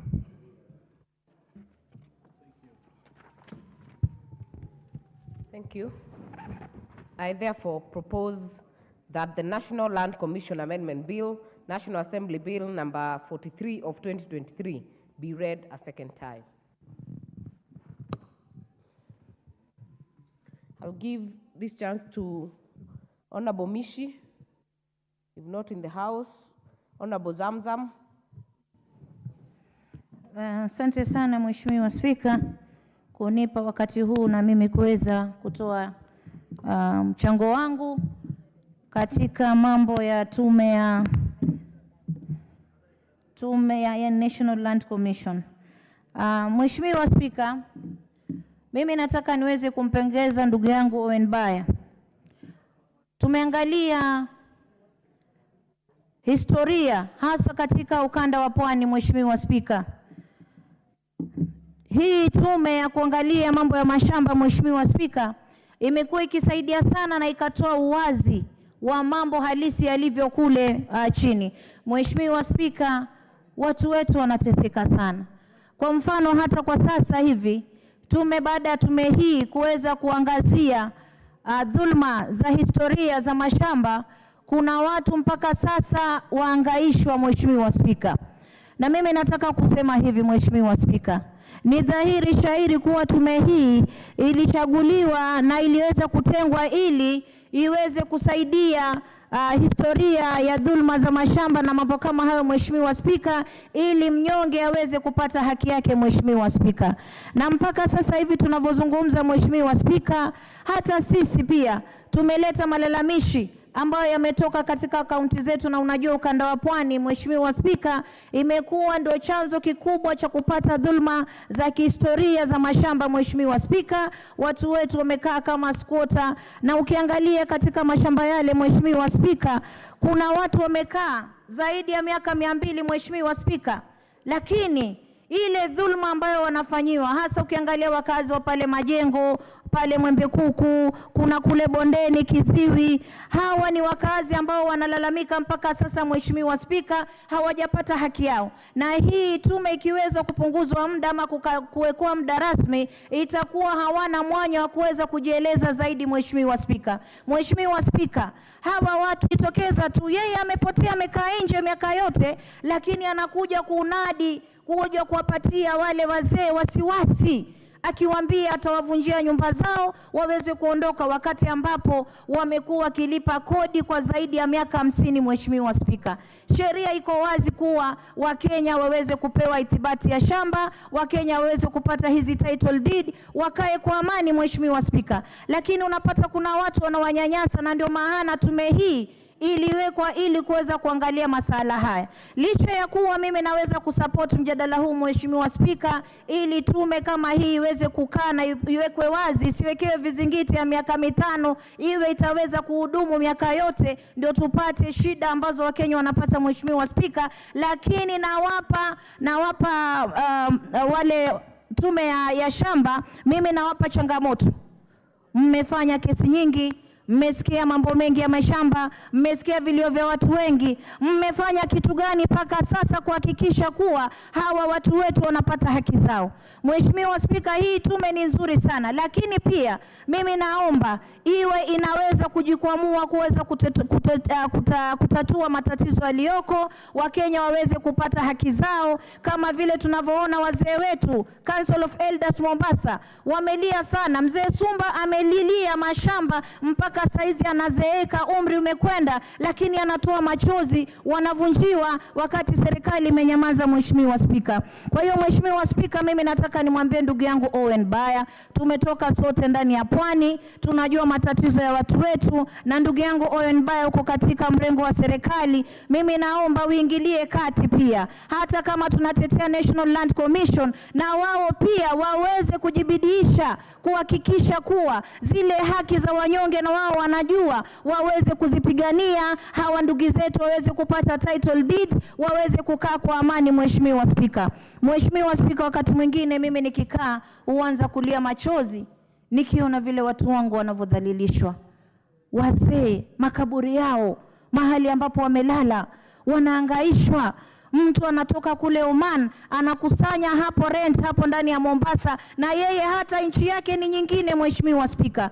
Kwa hiyo na mimi naomba pia National Land Commission waweze kuangazia kwa serikali, waambie hawa ni Wakenya wazaliwa, hata kama ni wanyonge, hawana pesa za kwenda kotini, hawana pesa za kuweza kujitetea, lakini serikali itoke kuwatetea wanyonge ambao ni Wakenya, waweze kupata haki yao. Kwa hiyo mimi leo, Mheshimiwa Spika, naunga mjadala huu wa leo nikisema National Land Commission iweze kuachwa ifanye kazi bila kuwekewa vizingiti vya wakati, lakini pia nayo ijibidiishe kuweza kutoa ile matukio ambao wamepata na kutupatia uthabiti wa kuwa watu fulani tuliwasikiza vilio vyao na leo tumetoa utatuzi, wamepata hati miliki za shamba, pengine mtu alipokonywa shamba yake ameregeshewa shamba lake. Lakini ikiwa watakuwa wanakaa tu Nairobi, kuita watu njoo Mombasa, njoo Nairobi, akija na lala hoteli, hana pesa hana nini, kisha wanabaki hivyo hivyo, Mheshimiwa Spika, hatuwezi kubali. Wao pia wawajibike kama National Land Commission, wawajibike kuhakikisha kuwa wanapatia watu wetu haki zao, wawajibike kuonyesha kuwa kazi waliopewa japokuwa wanalipwa na Mkenya yule ambaye yuko chini, na wao waonyeshe matokeo ya kazi ambayo wameifanya, Mheshimiwa Spika. Kwa hiyo leo mimi naunga mkono nikisema National Land Commission isiweze kutolewa, isiweze kusitishwa, wala isiwekewe mipaka, iwachwe huru, miaka nenda miaka rudi tuwe nayo, iwe inaweza kusaidia Wizara ya Ardhi kuweza kufanya kazi. Mheshimiwa Spika, Mheshimiwa Spika, pale kwenye Ardhi House kuna uozo mkubwa sana. Leo tukisema tunawaachia pale, wao ndo wachukue kila kitu wafanye, Mheshimiwa Spika, watu wanaenda pale, mtu maskini umekaa ndani ya nyumba yako miaka 100 miaka 50, unasikia mtu amekuja na title deed anasema pale ni mahala pake. Uozo huu huko pale katika Ardhi House, na ndio maana mimi kama mama Mombasa nasema tusiwachie mamlaka yote. Wizara ya Ardhi imetufeli miaka mingi sana, tuache mwanya wa kuweza kutatua disputes ambazo ziko, mwanya wa kuweza kusikiliza wale ambao walala hoi ambao wanalia kule chini, manake mnyonge mnyongeni, lakini haki yake mpeni. Na leo mimi nalia pamoja na baba yangu Hassan Sumba nikisema haki zao za watu wa Majengo, watu wa Mwembe Kuku, watu wa Bondeni wapewe haki zao. Asante sana Mheshimiwa Spika. Asante Mheshimiwa Zamzam. Kama hujamaliza utakuwa umesalia dakika 5 kwenye kikao kijacho kama utapenda kuendelea na mswada huo. Lakini kwa sasa tunaingia kwenye kuahirisha shughuli la bunge kama ilivyoelekezwa hapo awali, ili kujadili swala mahususi la dharura na muhimu kwa taifa kama ilivyoelekezwa na Spika, ambayo itakuwa ikiwasilishwa na Mheshimiwa Korere. Utakuwa na nafasi ya dakika 10, Mheshimiwa Sara Korere, na vile vile mwenzako ambaye pia alikuwa na hoja kama hiyo hiyo, Mheshimiwa Mwangi Kiunjuri, nitampa nafasi dakika 10, alafu mwingine yeyote ambaye atataka kuchangia atapata nafasi ya dakika 5. Kwa hivyo Mheshimiwa Korere, nafasi ni yako. Tutarudi kwa huu mswada kwenye kikao kijacho.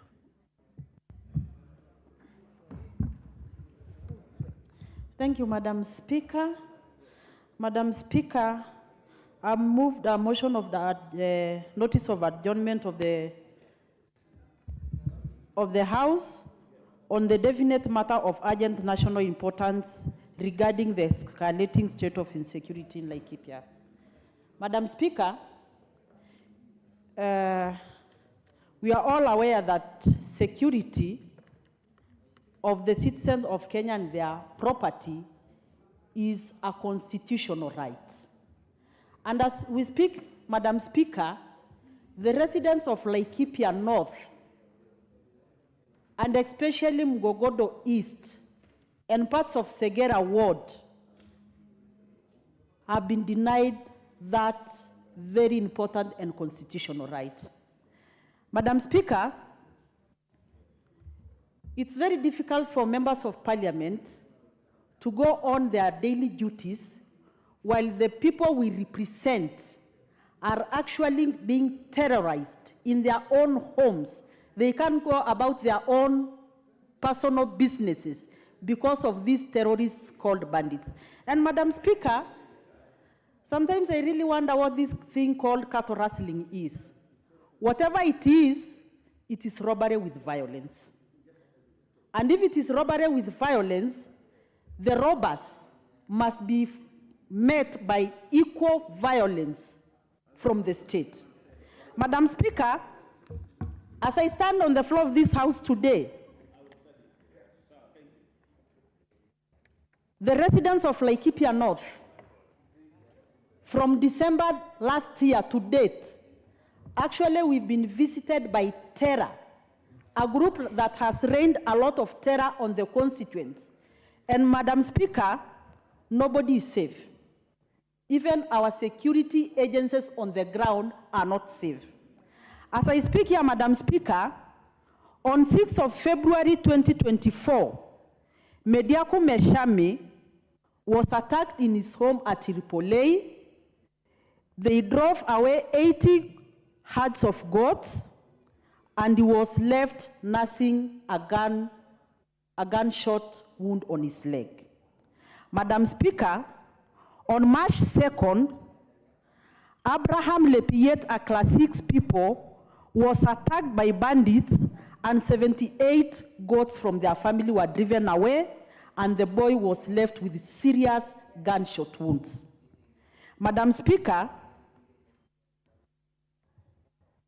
on 15th March, Lolmarik farm was attacked, and 200 herds of cows was driven away, and nothing has been recovered to date. Madam Speaker, in December 29th of 2022, Mr. Getumbe's 61 cows were driven away, and to date, nothing has been recovered. Madam Speaker, I can go on and on and on. But Madam Speaker, on 31st of March, residents of Sanga were attacked, and the home of Chief Kisio and his family was attacked. 400 herds of cattle were driven away, and a 12-year-old boy, one John Lesalaun, was left to fight for his life. As I speak on the floor of this house, that boy is still in ICU, fighting for his life. Madam Speaker, on 8th of April, again they attacked a homestead in Gratton and shot one Brian Kenywa, a 17-year-old boy who is still nursing gunshot wounds at the Cottage Hospital. Madam Speaker, what am I saying?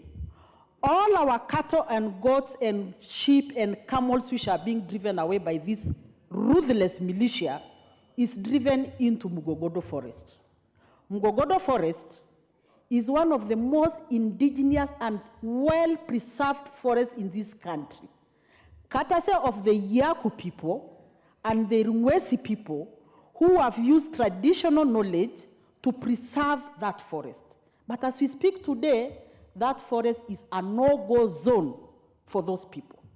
That forest have got new dwellers, very recent dwellers, heavily armed bandits who have moved into that forest with their families and kicked everybody out, and they come steal from the residents and drive all our livestock in that forest. My question, and I'm begging an answer from the government, is Mugogodo Forest not in Kenya? What does the Kenyan government lack to do a thorough operation in Mugogodo Forest? And Madam Speaker, these bandits are so ruthless.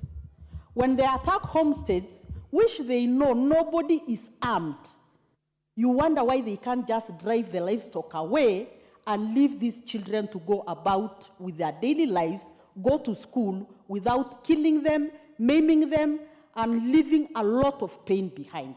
And Madam Speaker, you know, we just came out of a very bad drought that has not been witnessed in the last 40 years or so.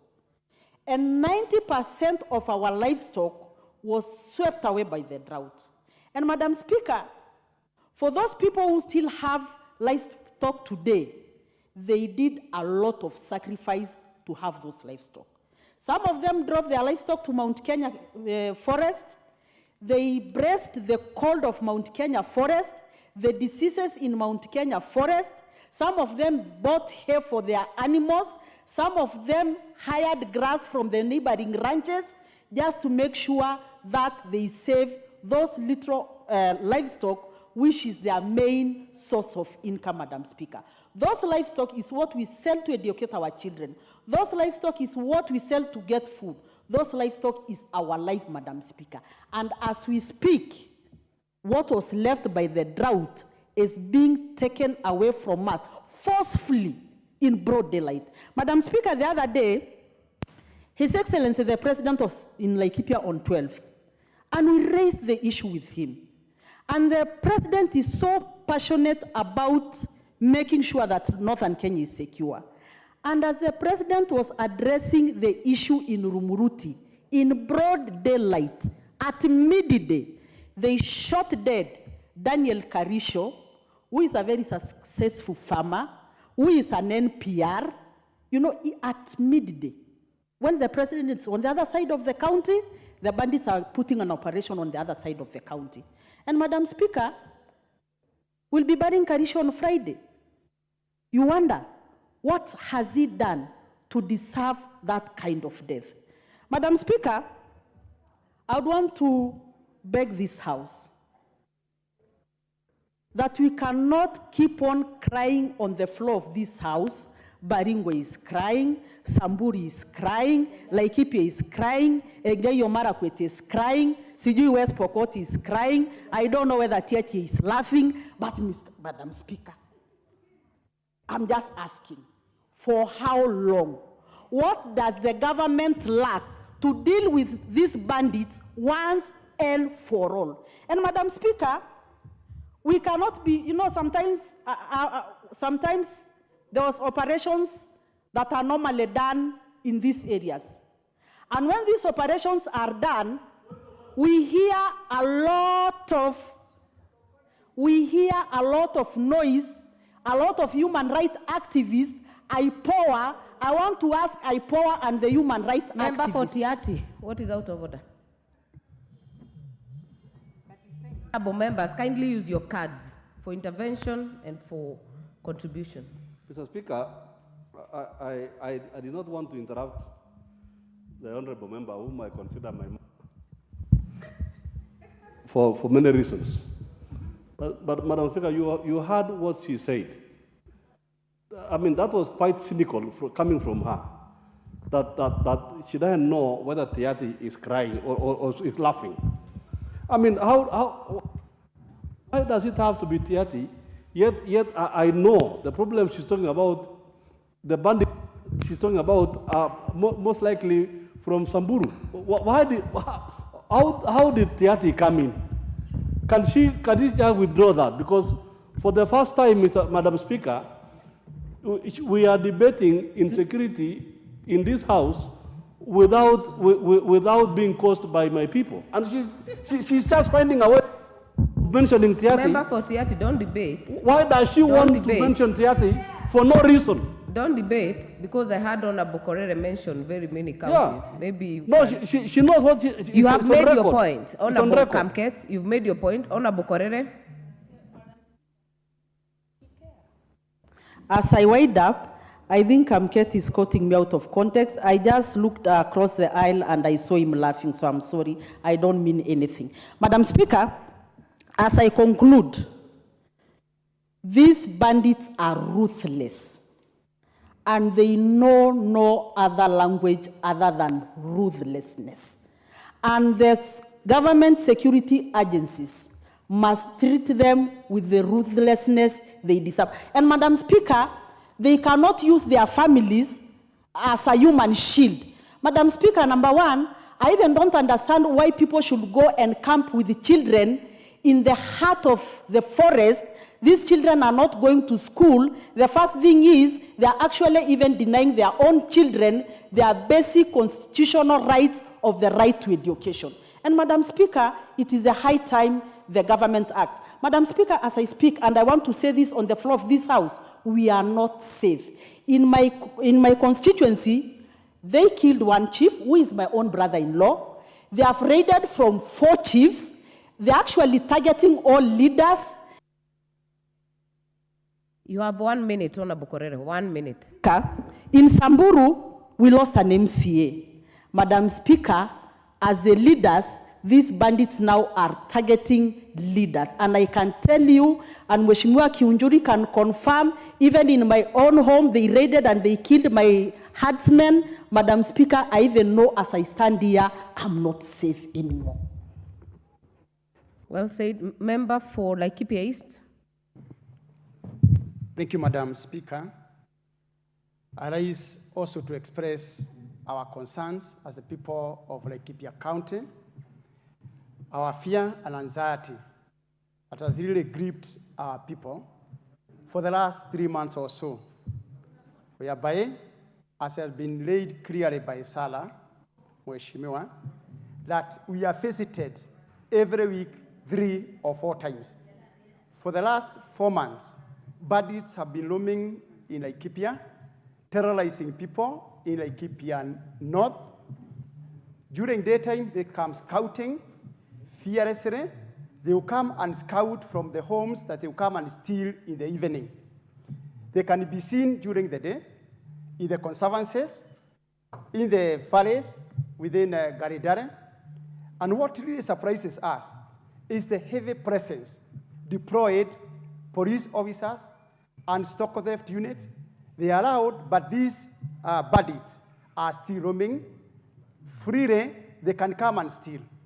Madam Speaker, what worries the residents of those areas is that even they can come all the way, they jump some few homes where there are animals, and come just 20 meters to Astu, that is, and stock theft unit, and steal from there, and no police officer would even shoot in the air or even come out of the camp. They have gone ahead to even isolate areas whereby they go to the chief's camp at Edi, chief's home at Edi. They will steal animals, and chief lives about 50 meters away from the police post. Our question is, as leaders of Laikipia, and what we need to know, if our people are not safe, how are we expected to react? Police officers are out, they are not acting. Are they submitting? Are they overwhelmed? Or are they collaborating with the thieves? So far, animals have been taken. None of those bandits, the perpetrators, are still free. None of them have been apprehended. Animal recovery is almost at 1% recovery. Everyone knows where they are taken, that they are taken through the ranches, and our question is whether some of the ranchers, and especially Ornaisho farm, whether they are also collaborating with the bandits. That area is expansive, and it takes time for them to move from the villages to the forest. How comes that they can be able to steal, drive the animals comfortably to Mogodo forest, which they have made their safe haven? Madam Speaker, these officers and the bandits, are they submitting that now it is bring it on? And if they cannot reverse them, and we don't have enough police resurfaced, how are we expected to react? Madam Speaker, information is very clear. Security forces knows where the animals are taken. And one wonders, if security forces knows where the animals are, the people where animals are taken from, everybody knows where the animals have been taken.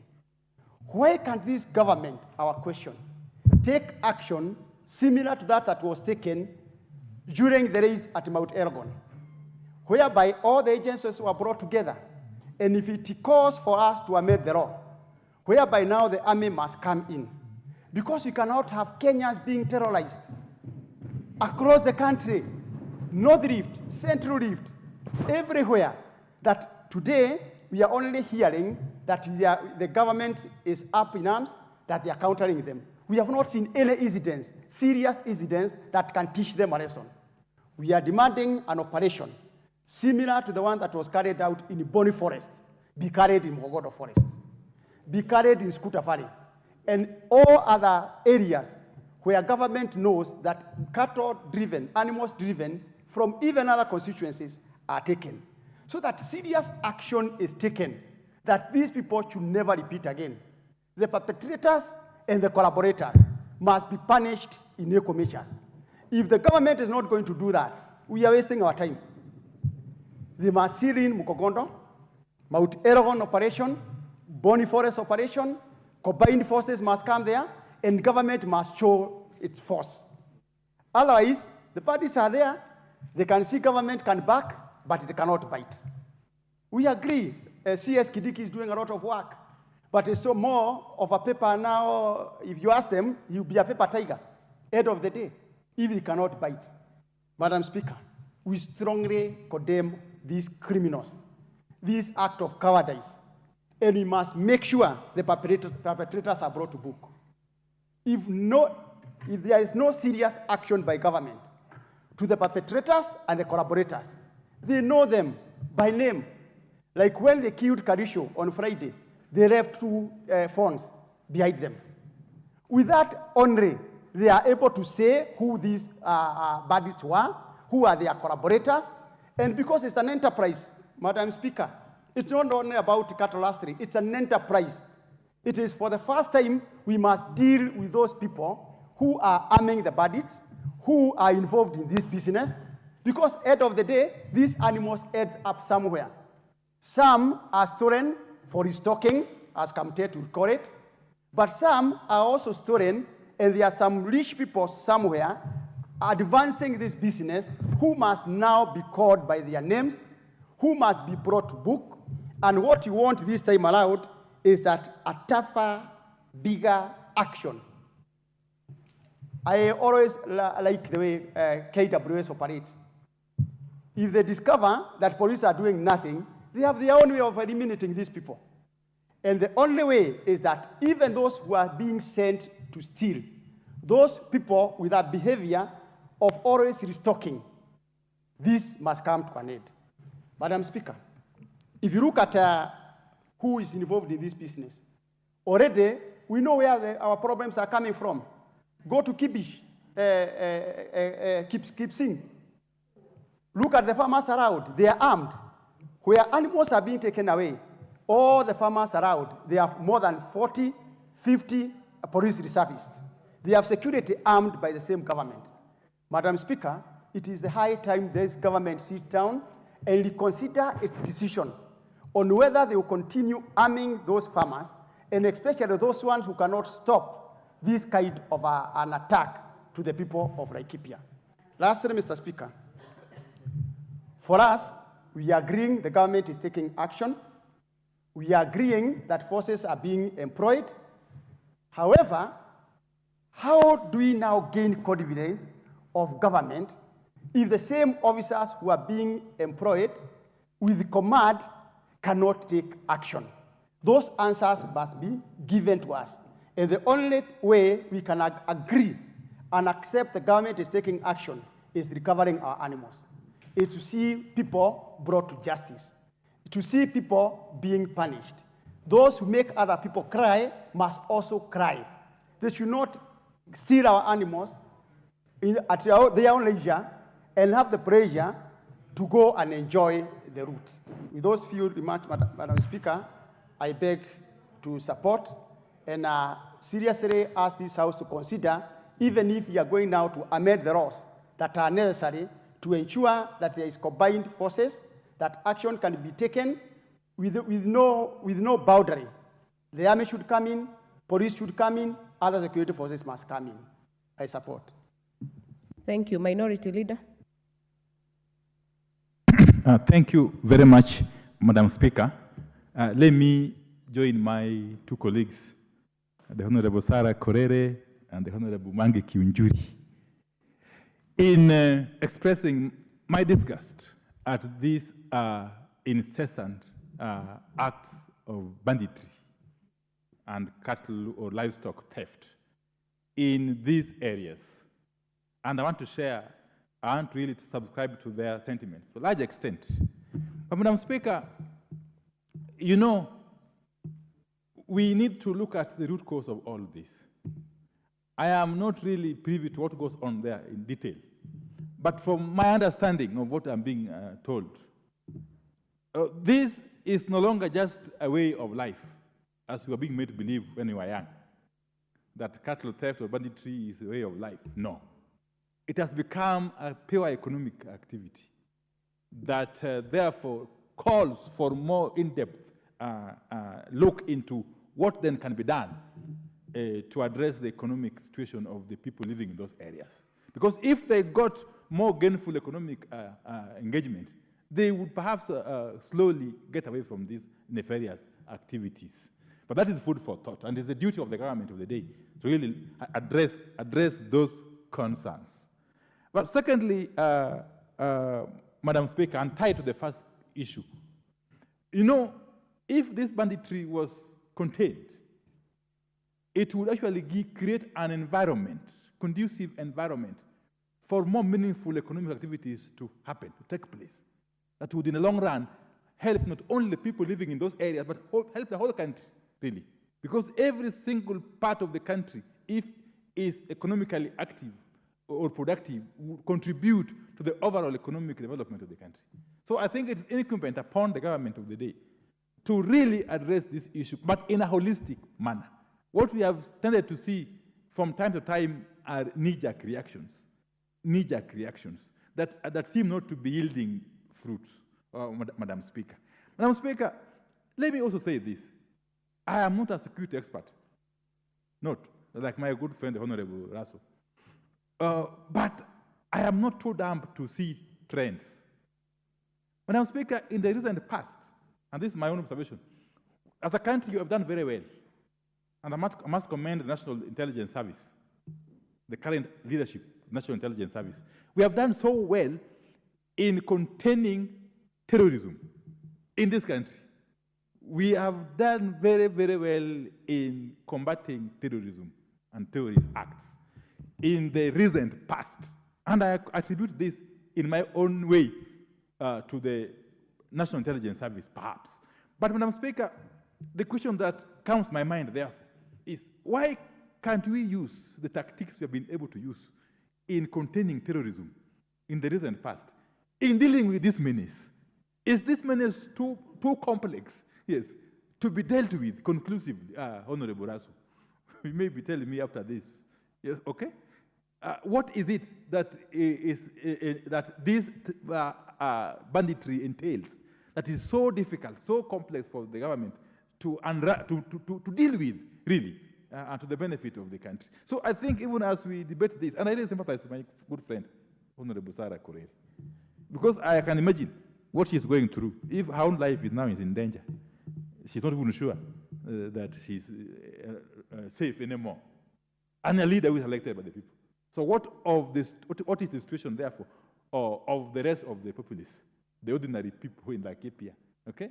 And elsewhere. It's not just Laikipia. It's Laikipia, it's Samburu, it is everywhere.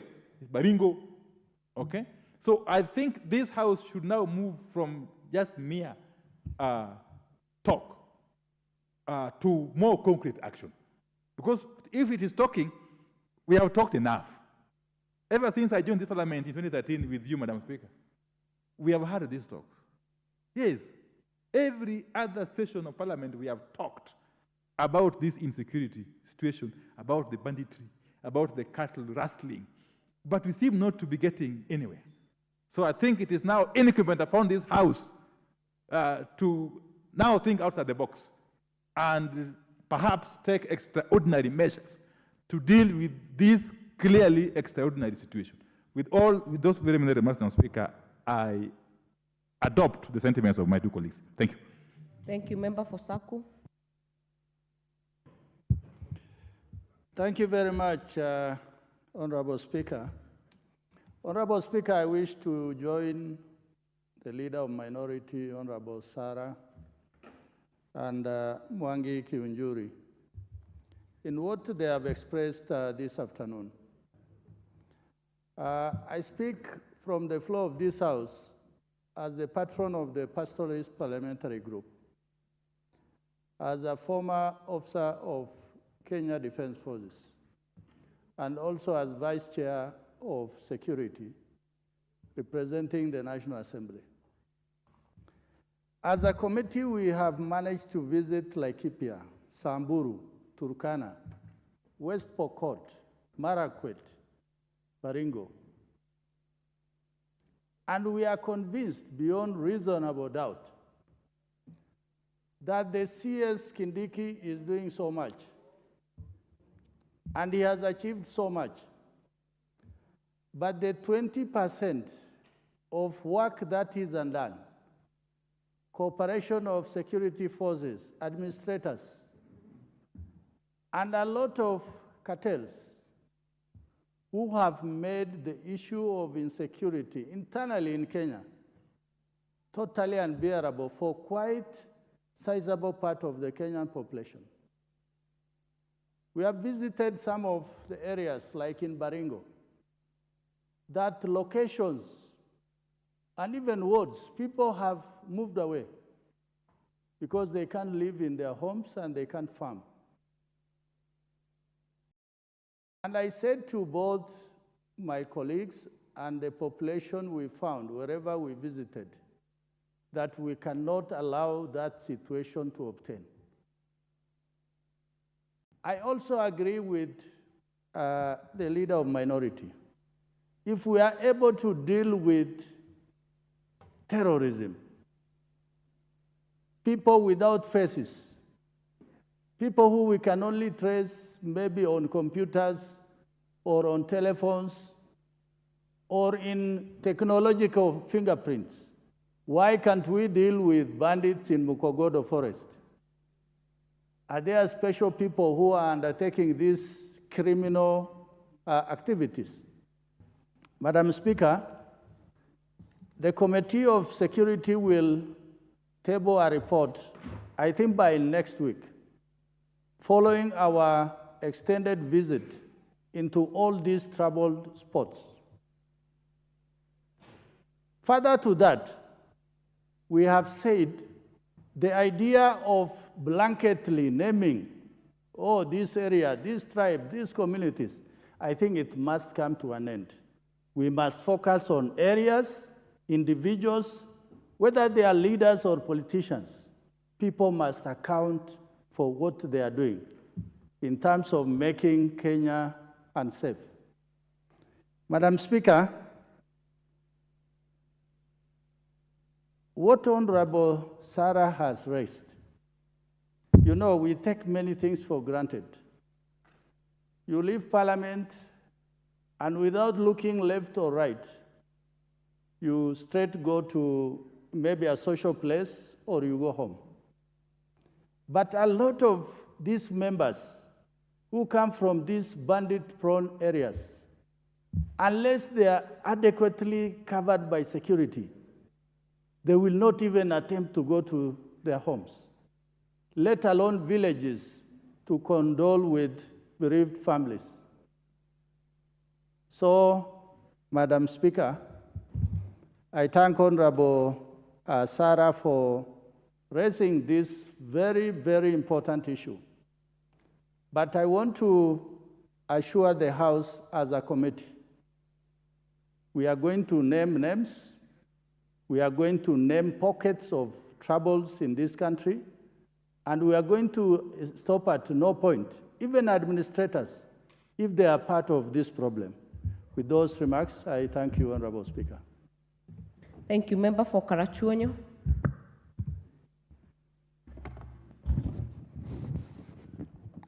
Thank you, Madam Speaker, for giving me the opportunity to say a word or two on this insecurity affair. Madam, it's a very sad thing to listen to the story of what's happening where this insecurity is prevalent. Surely, to see that somebody who had his own home is living almost nowhere, perhaps in the forest, just for fear of his life, is a sad thing. The number one priority of any government is the security of its people. I appeal to the government to rise up to the occasion and do what is needed to cause peace so that our areas which are suffering can feel safe. Madam Speaker, I know that there are causes, like the minority leader said, there must be causes for all this. But are these causes unique to these particular places alone? It is possible these causes are in other parts of this nation as well. But those places have not taken to arms in order that they can fight the battle going on elsewhere. We therefore, I can say, have potential problems in these other, quote, peaceful places, because indeed they are not peaceful. They have a potential problem waiting to occur. It is, again, very important and necessary for the government to rise up to the occasion and face the situation before they explode, to join the other parts of the country where problems are already on the surface. To see that we are talking of development, we are talking of progress, economic progress and so forth, where peace is not existing is a waste of time. Our nation will never develop if what has started in these areas we are talking about are allowed to continue. We will not get anywhere with our effort. I know we pay a lot of tax so that we can improve our country. But then, who will be able to use the resources necessary for development if you do not know what's coming to you the next day? Individually, and even as communities, if you know today but you don't know tomorrow, you cannot invest. You cannot try to accumulate anything that would add to your wealth if you have any. In other words, Madam Speaker, what I'm saying is that the problem we are facing is a serious one, needing a very serious action in order that Kenya can develop and move forward. But if we sleep over the peace, pretending that development upon which we are spending a lot of effort will be fruitful, Madam Speaker, I think we are daydreaming. I beg the government to take action now and not tomorrow. Thank you, Madam. Thank you. County MP Isiolo.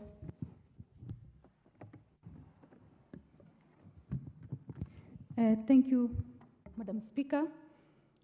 Madam Speaker, I want to stand to support this motion, hoping to capture the deep pains that pastoralists and families in this part of the country go through in the hands of these bandits who are roaming our lands with a lot of impunity that anyone cannot imagine. Madam Speaker, while we could survive natural calamities like floods and droughts in this part of the country, it is very hard to stay safe from these bandits because they are all over. They are operating with so much impunity. They can come in, raid, kill, maim, and still get away with it. Madam Speaker, standing before you, I want to present a case of an innocent Form 3 girl by the name Fatuma Wako Wario, who was leaving school just recently after closing. She was on her way home to see her parents on 1st April. On the road, on Isiolo Merti Road, she was shot dead by these bandits. This left the parents and the families so devastated, and many other families so hopeless to the extent that they're even afraid to send the learners to schools anymore. Madam Speaker, further, what has left many families so helpless is the fact that even after these bandits have raided and taken all the lives and destroyed everything, it is amazing that the state could not go after them and recover those herds when they have complete intelligence on where the herds are and who are keeping it. Just to give you an example for my county, we do have 147 camels hidden in a Mukogodo forest, just like mentioned by Mheshimiwa here. It is known where, which boma, how many other bandits are involved, but there is no action from the government. So one is left to wonder, in a state where we have a security establishment and machineries that are functional, why is it so hard to go after these people, even after they've destroyed lives? At least recovering those herds will give some hope to families and these pastoralists. But still, the security agencies are not ready to go after them. So that can only embolden these bandits to come back again, kill, maim, and the cycle continues. Madam Speaker, this is a matter that has now killed so many hopes. It has broken families. It has taken away livelihoods. It has, I can't further describe it. And we can't normalize it, making it look like it's a normal thing on this part of the country and nothing can be done. I think as pastoralists, as leaders, we feel that it is enough and it is time we probably relook our way of handling bandits. And if there's need for us to have a conversation on how we could handle it in a different way, then this is the time. This is the time. Thank you, Madam Speaker. Thank you. Member for Marakwet West. Thank you, Honourable Speaker, for giving me an opportunity to contribute on this very important motion. I wish to thank the Honourable Korere for this motion. Honourable Speaker, as we speak, there are sections in this country, particularly the North Rift, that are under a militia.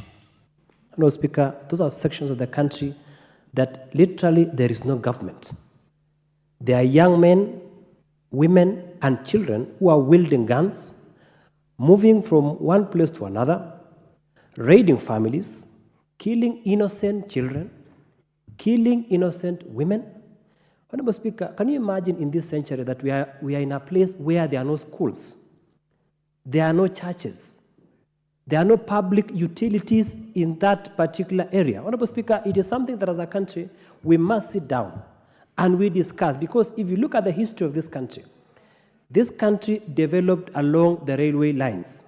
There are areas in this country that have been marginalized, and currently they are still being marginalized. Honourable Speaker, when we talk about marginalization funds that was set aside, Honourable Speaker, it is unfortunate that marginalization funds that was meant to develop areas that were left behind have been hijacked and used for other issues that were not originally meant for.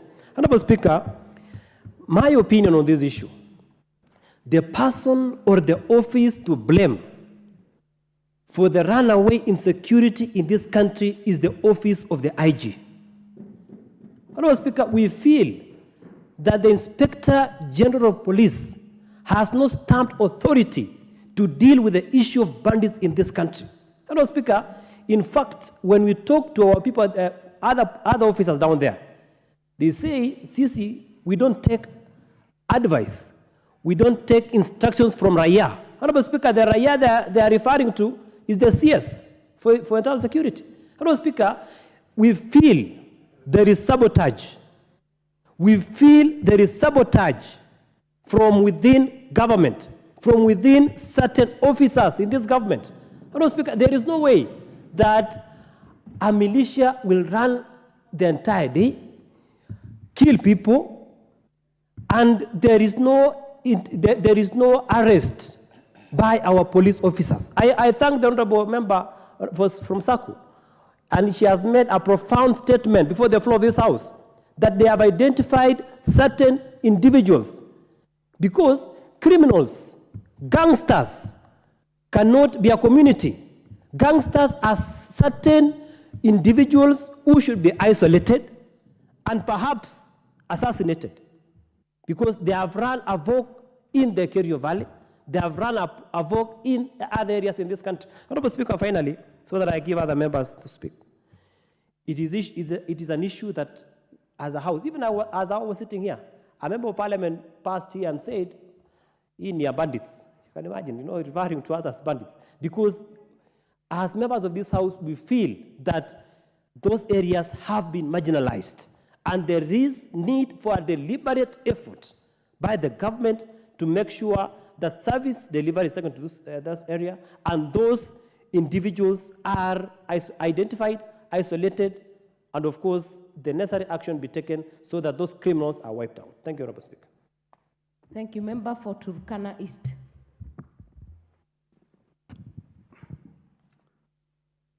Thank you, Madam Speaker, for giving me this time to add my voice to this motion. Madam Speaker, the issue we are discussing here,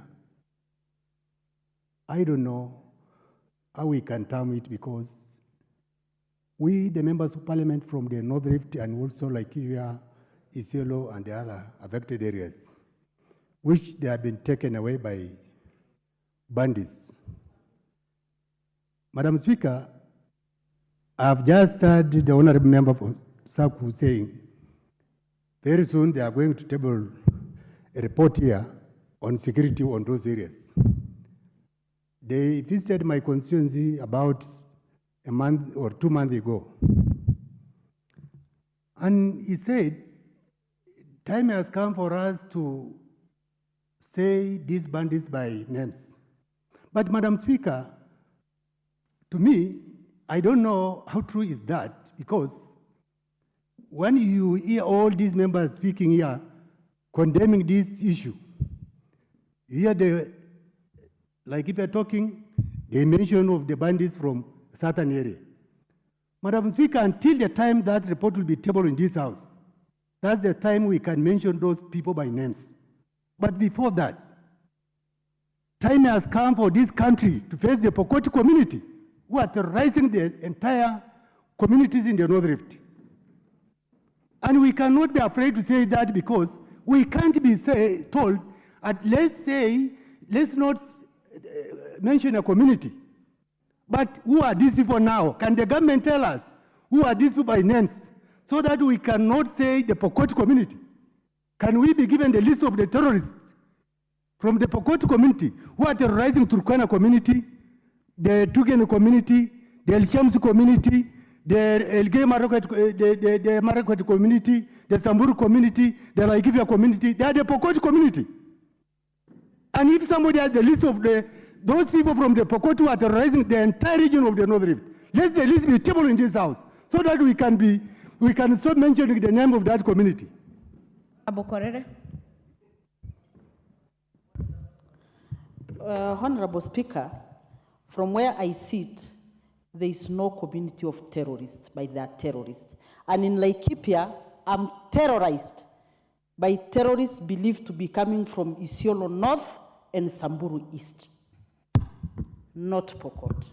Member for Turkana East, you shall not mention a community. I think the Vice Chair of the Administration Committee has already committed that they will bring a report with a list. Thank you, Madam Speaker.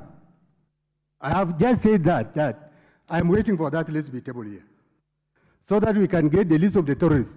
Even if they come from Turkana East, they come from where, let the list be tabled here, so that we can avoid mentioning those communities. But before that list being tabled here, which name are we going now to use?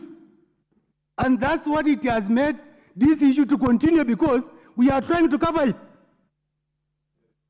People are dying, clothes are being burned by the people we know, coming from an area. But we are saying not to say their names, or not say that community. Until when, Madam Speaker, can this issue continue in this country? People are being killed in my constituency. Schools have been closed for the last 3 years now. Those kids are not going to school. And nobody is taking any action. And when you hear these people dealing with the alcohol here in Central Province, every effort is being taken there. Is that not life? Are the lives in the North Rift not the same lives like the lives in the Central Kenya? Madam Speaker, it has reached a time whereby this country, the leaders of this country, can come out and see how they can help the people of North Rift. For those few remarks, Madam Speaker, let me just stop there so that the rest of the members can contribute too. Thank you, Member for Turkana East. County MP Laikipia. Thank you, Honorable Speaker, for giving me an opportunity to contribute to this adjournment motion. Honorable Speaker, I forever remain grateful to the people of Laikipia County for giving me an opportunity to serve them. But it was as the toughest part of this job is when I receive a phone call from a family at night, either through text message or a phone call they managed to make, telling me that the bandits or cattle rustlers are outside their house. In a good case, Honorable Speaker, the following day they call you back and tell you they drove away with their herd of cattle. In a bad case, the community calls you back and tells you they killed a member of that family. Honorable Speaker, such is the life that Laikipians are leading today. Honorable Speaker, it is also good to mention that Laikipia County is the 15th largest county in this country, despite us having 3 constituencies. That said, Honorable Speaker, we are generous enough to have 7 counties as our neighbors. We start with Isiolo, we go to Nyeri, we go to Meru, we go to Nakuru, Baringo, Samburu, and Isiolo are all our neighbors. Honorable Speaker, we are peaceful neighbors, but in many instances, we have neighbors who keep antagonizing us and affecting the residents of Laikipia County. That said, Honorable Speaker, our challenges are cattle rustlers. And when it is not cattle rustlers, we have illegal grazers coming to disturb us. Honorable Speaker, the greatest challenge we have as Laikipians is we know the corridors where these cattle rustlers pass. And Honorable Speaker, any member in this house knows the speed of a cow and how fast or how slow it walks. So when somebody says 200 cattle have been driven away, if the security had the intent and the purpose of catching up with these cattle rustlers, they would be able to do that. Honorable Speaker, in this day and age, there is technology. We have drones, we have armored vehicles, which if our system agrees to use, it is going to be very easy to end the cattle rustling in Laikipia County. Honorable Speaker, it is also good to mention that in the 15 wards I have in my county, 7 of those wards are actually being antagonized by insecurity. And I'll give an example of a ward called Gedega.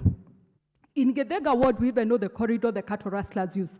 There's a place called Mlima Jangiri, we have Matweku, we have Metaro. Those are places where people, it is well known to even the security that this is where the cattle rustlers pass. They have been unable to stop these people. We go to Olmoran, the same case we have at Wangwashi. We go to Salama Ward, there at Checkpoint, we have an issue there. And it is also good to mention, like 2 weeks ago at Checkpoint, they actually killed an elderly man. And in that instance, I remember the senator and the honorable MC of that area trying to pursue the cattle rustlers. They found them seated somewhere in a house by assistance of some sniffer dogs. Honorable Speaker, I find myself thinking, what if the cattle rustlers had seen them approaching? The story would be different today. Again, we have been forced as leaders to become security agencies on the ground because the security agencies on the ground have refused to work.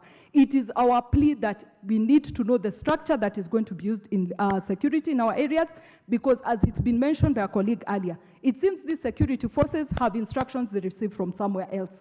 For me, I like to go with the good book, the Bible. Leviticus says an eye for an eye. I don't know why in our instance, a cattle rustler comes, kills our people, but when it comes to their arrest, they have to either be treated with baby gloves or treated as if they're special people. The same justice they met on our people should be the same justice that should actually be meted on them.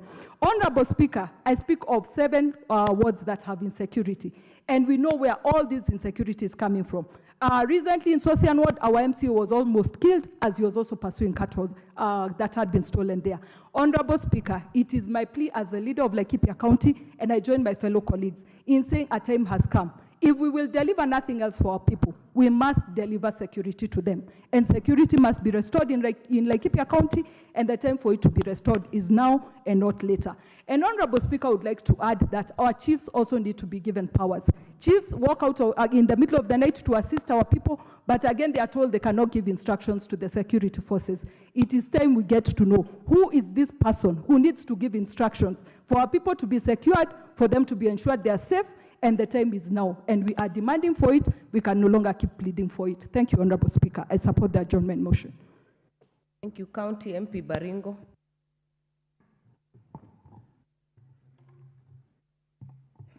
Thank you so much, Madam Speaker. I also want to add my voice on this matter of insecurity and banditry and I want to thank my sister, Honorable Korere, and MP Laikipia for bringing this motion before us.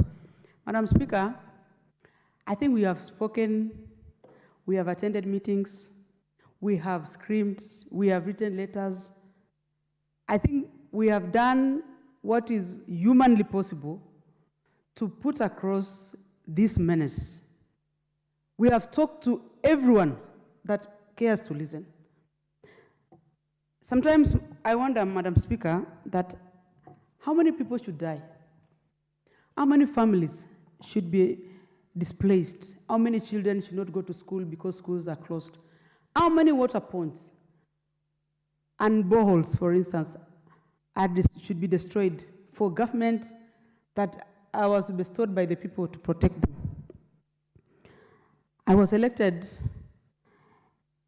in the side of government, that is the UDA party.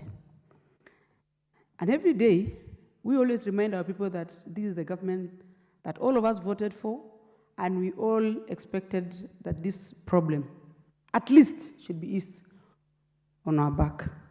But unfortunately, it has even, to some extent, become more burden, because I think when you have a lot of hope and you don't get the hope, it becomes more, burden. I want to say, Madam Speaker, as a member of parliament today, I would really wish the government, my government, to take time and give a goodwill for once and for all. Today, or the other time when we came in, we saw the government taking time to fight on the menace on illicit brews. We mobilize a lot of resources. We call on leaders to take charge, close shops, arrest people, stop bars. That is business. I just wish the same energy, the same effort should be used to stop this problem. Because, Madam Speaker, I just want to give an example. When I am going to drink, even if it's an illicit brew or I'm walking into a club, I sit down, order my beer, drink 1, 2, 3, probably up to the morning. I'll do that the following day, and to some extent, I'll be addicted to it. That is when it is realized it's a problem. What about a mother who is sitting right in her house? A farmer or a pastoralist taking care of his cows is ambushed, attacked, thrown out of his home. All his wealth or cows are driven away, and no one talks about it. It is one thing for government to put orders of problems, and it's another thing to see how really are we going to take care of these victims of banditry. Someone said the communities are not supposed to be pointed as criminals, but there are many criminals that occurs from one communities or communities, and it is the prerogative of the community to take initiative to control. Like, for instance, when Mongiki was terrorizing everyone in Nairobi and Central Province, it took the Kikuyu community to stop that menace. Likewise to Somali on Al-Shabaab. It is the same thing, that this problem, specifically for me, from the Kopokot, should take charge and take up the challenge to eradicate this problem. Lastly, I want to tell the President, Kenyans are looking at, specifically the Kalenjin, specifically the Tugans, specifically the communities that are affected by this. They really wish and really hope this time round this problem is going to be sorted. Thank you, Madam Speaker. Thank you. Member for Samburu North.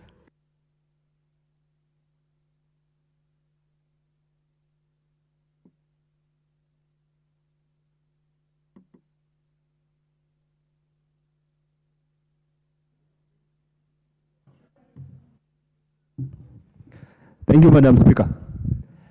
I rise to support the adjournment motion by the Honorable Member for Laikipia North, Mheshimiwa Sarah Korere, and I really feel for her, just like I feel for all the other members from the North Rift who are affected by this insecurity menace. I come from Baragoi in Samburu North. And Madam Speaker, we are now going on 30 years of gun-related cattle rustling in that part of this country. I believe very many voices have spoken about the vice in this house. And the fact that we are still talking on the floor of this house about this issue really is an indictment on the government of the Republic of Kenya. 30 years down the road, people are still being killed. Families are traumatized. Children are killed. You heard from the women rep, Isiolo. You heard from Mheshimiwa Sarah Korere. You heard from Mheshimiwa Jamatia. You heard from every member who spoke, who stood up to speak on the floor of this house. We are talking about fresh killings. Over the past 1 year, we have lost over 105 people in Samburu. I have lost an MCA, an elected leader, a month or so ago. Up to date, since the killing of that honorable member, the late Paul Leshimbiro, the MCA for Angatana Nyike in Samburu North constituency, we have not seen any concrete action by the government to either bring those who killed him to book. We have not seen any concrete action to really inspire confidence in the communities which live there. Schools in that part of the world have closed. They have not closed because the term has come to a close. They closed because of insecurity. 3 schools in Angatananyike Primary, Ngabai Primary, Soit Post Primary. Kids are not going to those schools anymore because they fear to go to school. At Soit Post Primary, a teacher was shot. A cook was shot in the evening. There were no cows in the school. People just came and shot them. That is the kind of terror that is visiting the communities in the North Rift and in parts of Samburu County. Madam Speaker, I would support the sentiments by Honorable Kiunjuri that if the government is serious, really this is a very small matter. In Baragoi, for instance, the once infamous Baragoi, over the past 1.5 years, we have really lived in relative peace. That is because the government came strongly and came into partnership with the elected leaders and communities. And they sent us specialized units who really supported community-led peace initiatives. I would really recommend that if we can amend the laws here to even bring the military to bear so that we can see what happened in Mount Elgon replicated across northern Kenya. Because as long as small arms are proliferated in northern Kenya, we will continue talking on the floor of this house when 16 to 17-year, 15-year-old and 20-year-old boys hold government hostage in rough terrains which they cannot access. It's only the military which can go there. Thank you, Madam Speaker. I support Madam Korere on this adjournment motion. Honorable members, I realize there's still a lot of interest. Unfortunately, our time is up. Honorable members, and the time now being 2 minutes past 7 p.m., this House stands adjourned until tomorrow, Wednesday, 17th April 2024 at 9:30 a.m.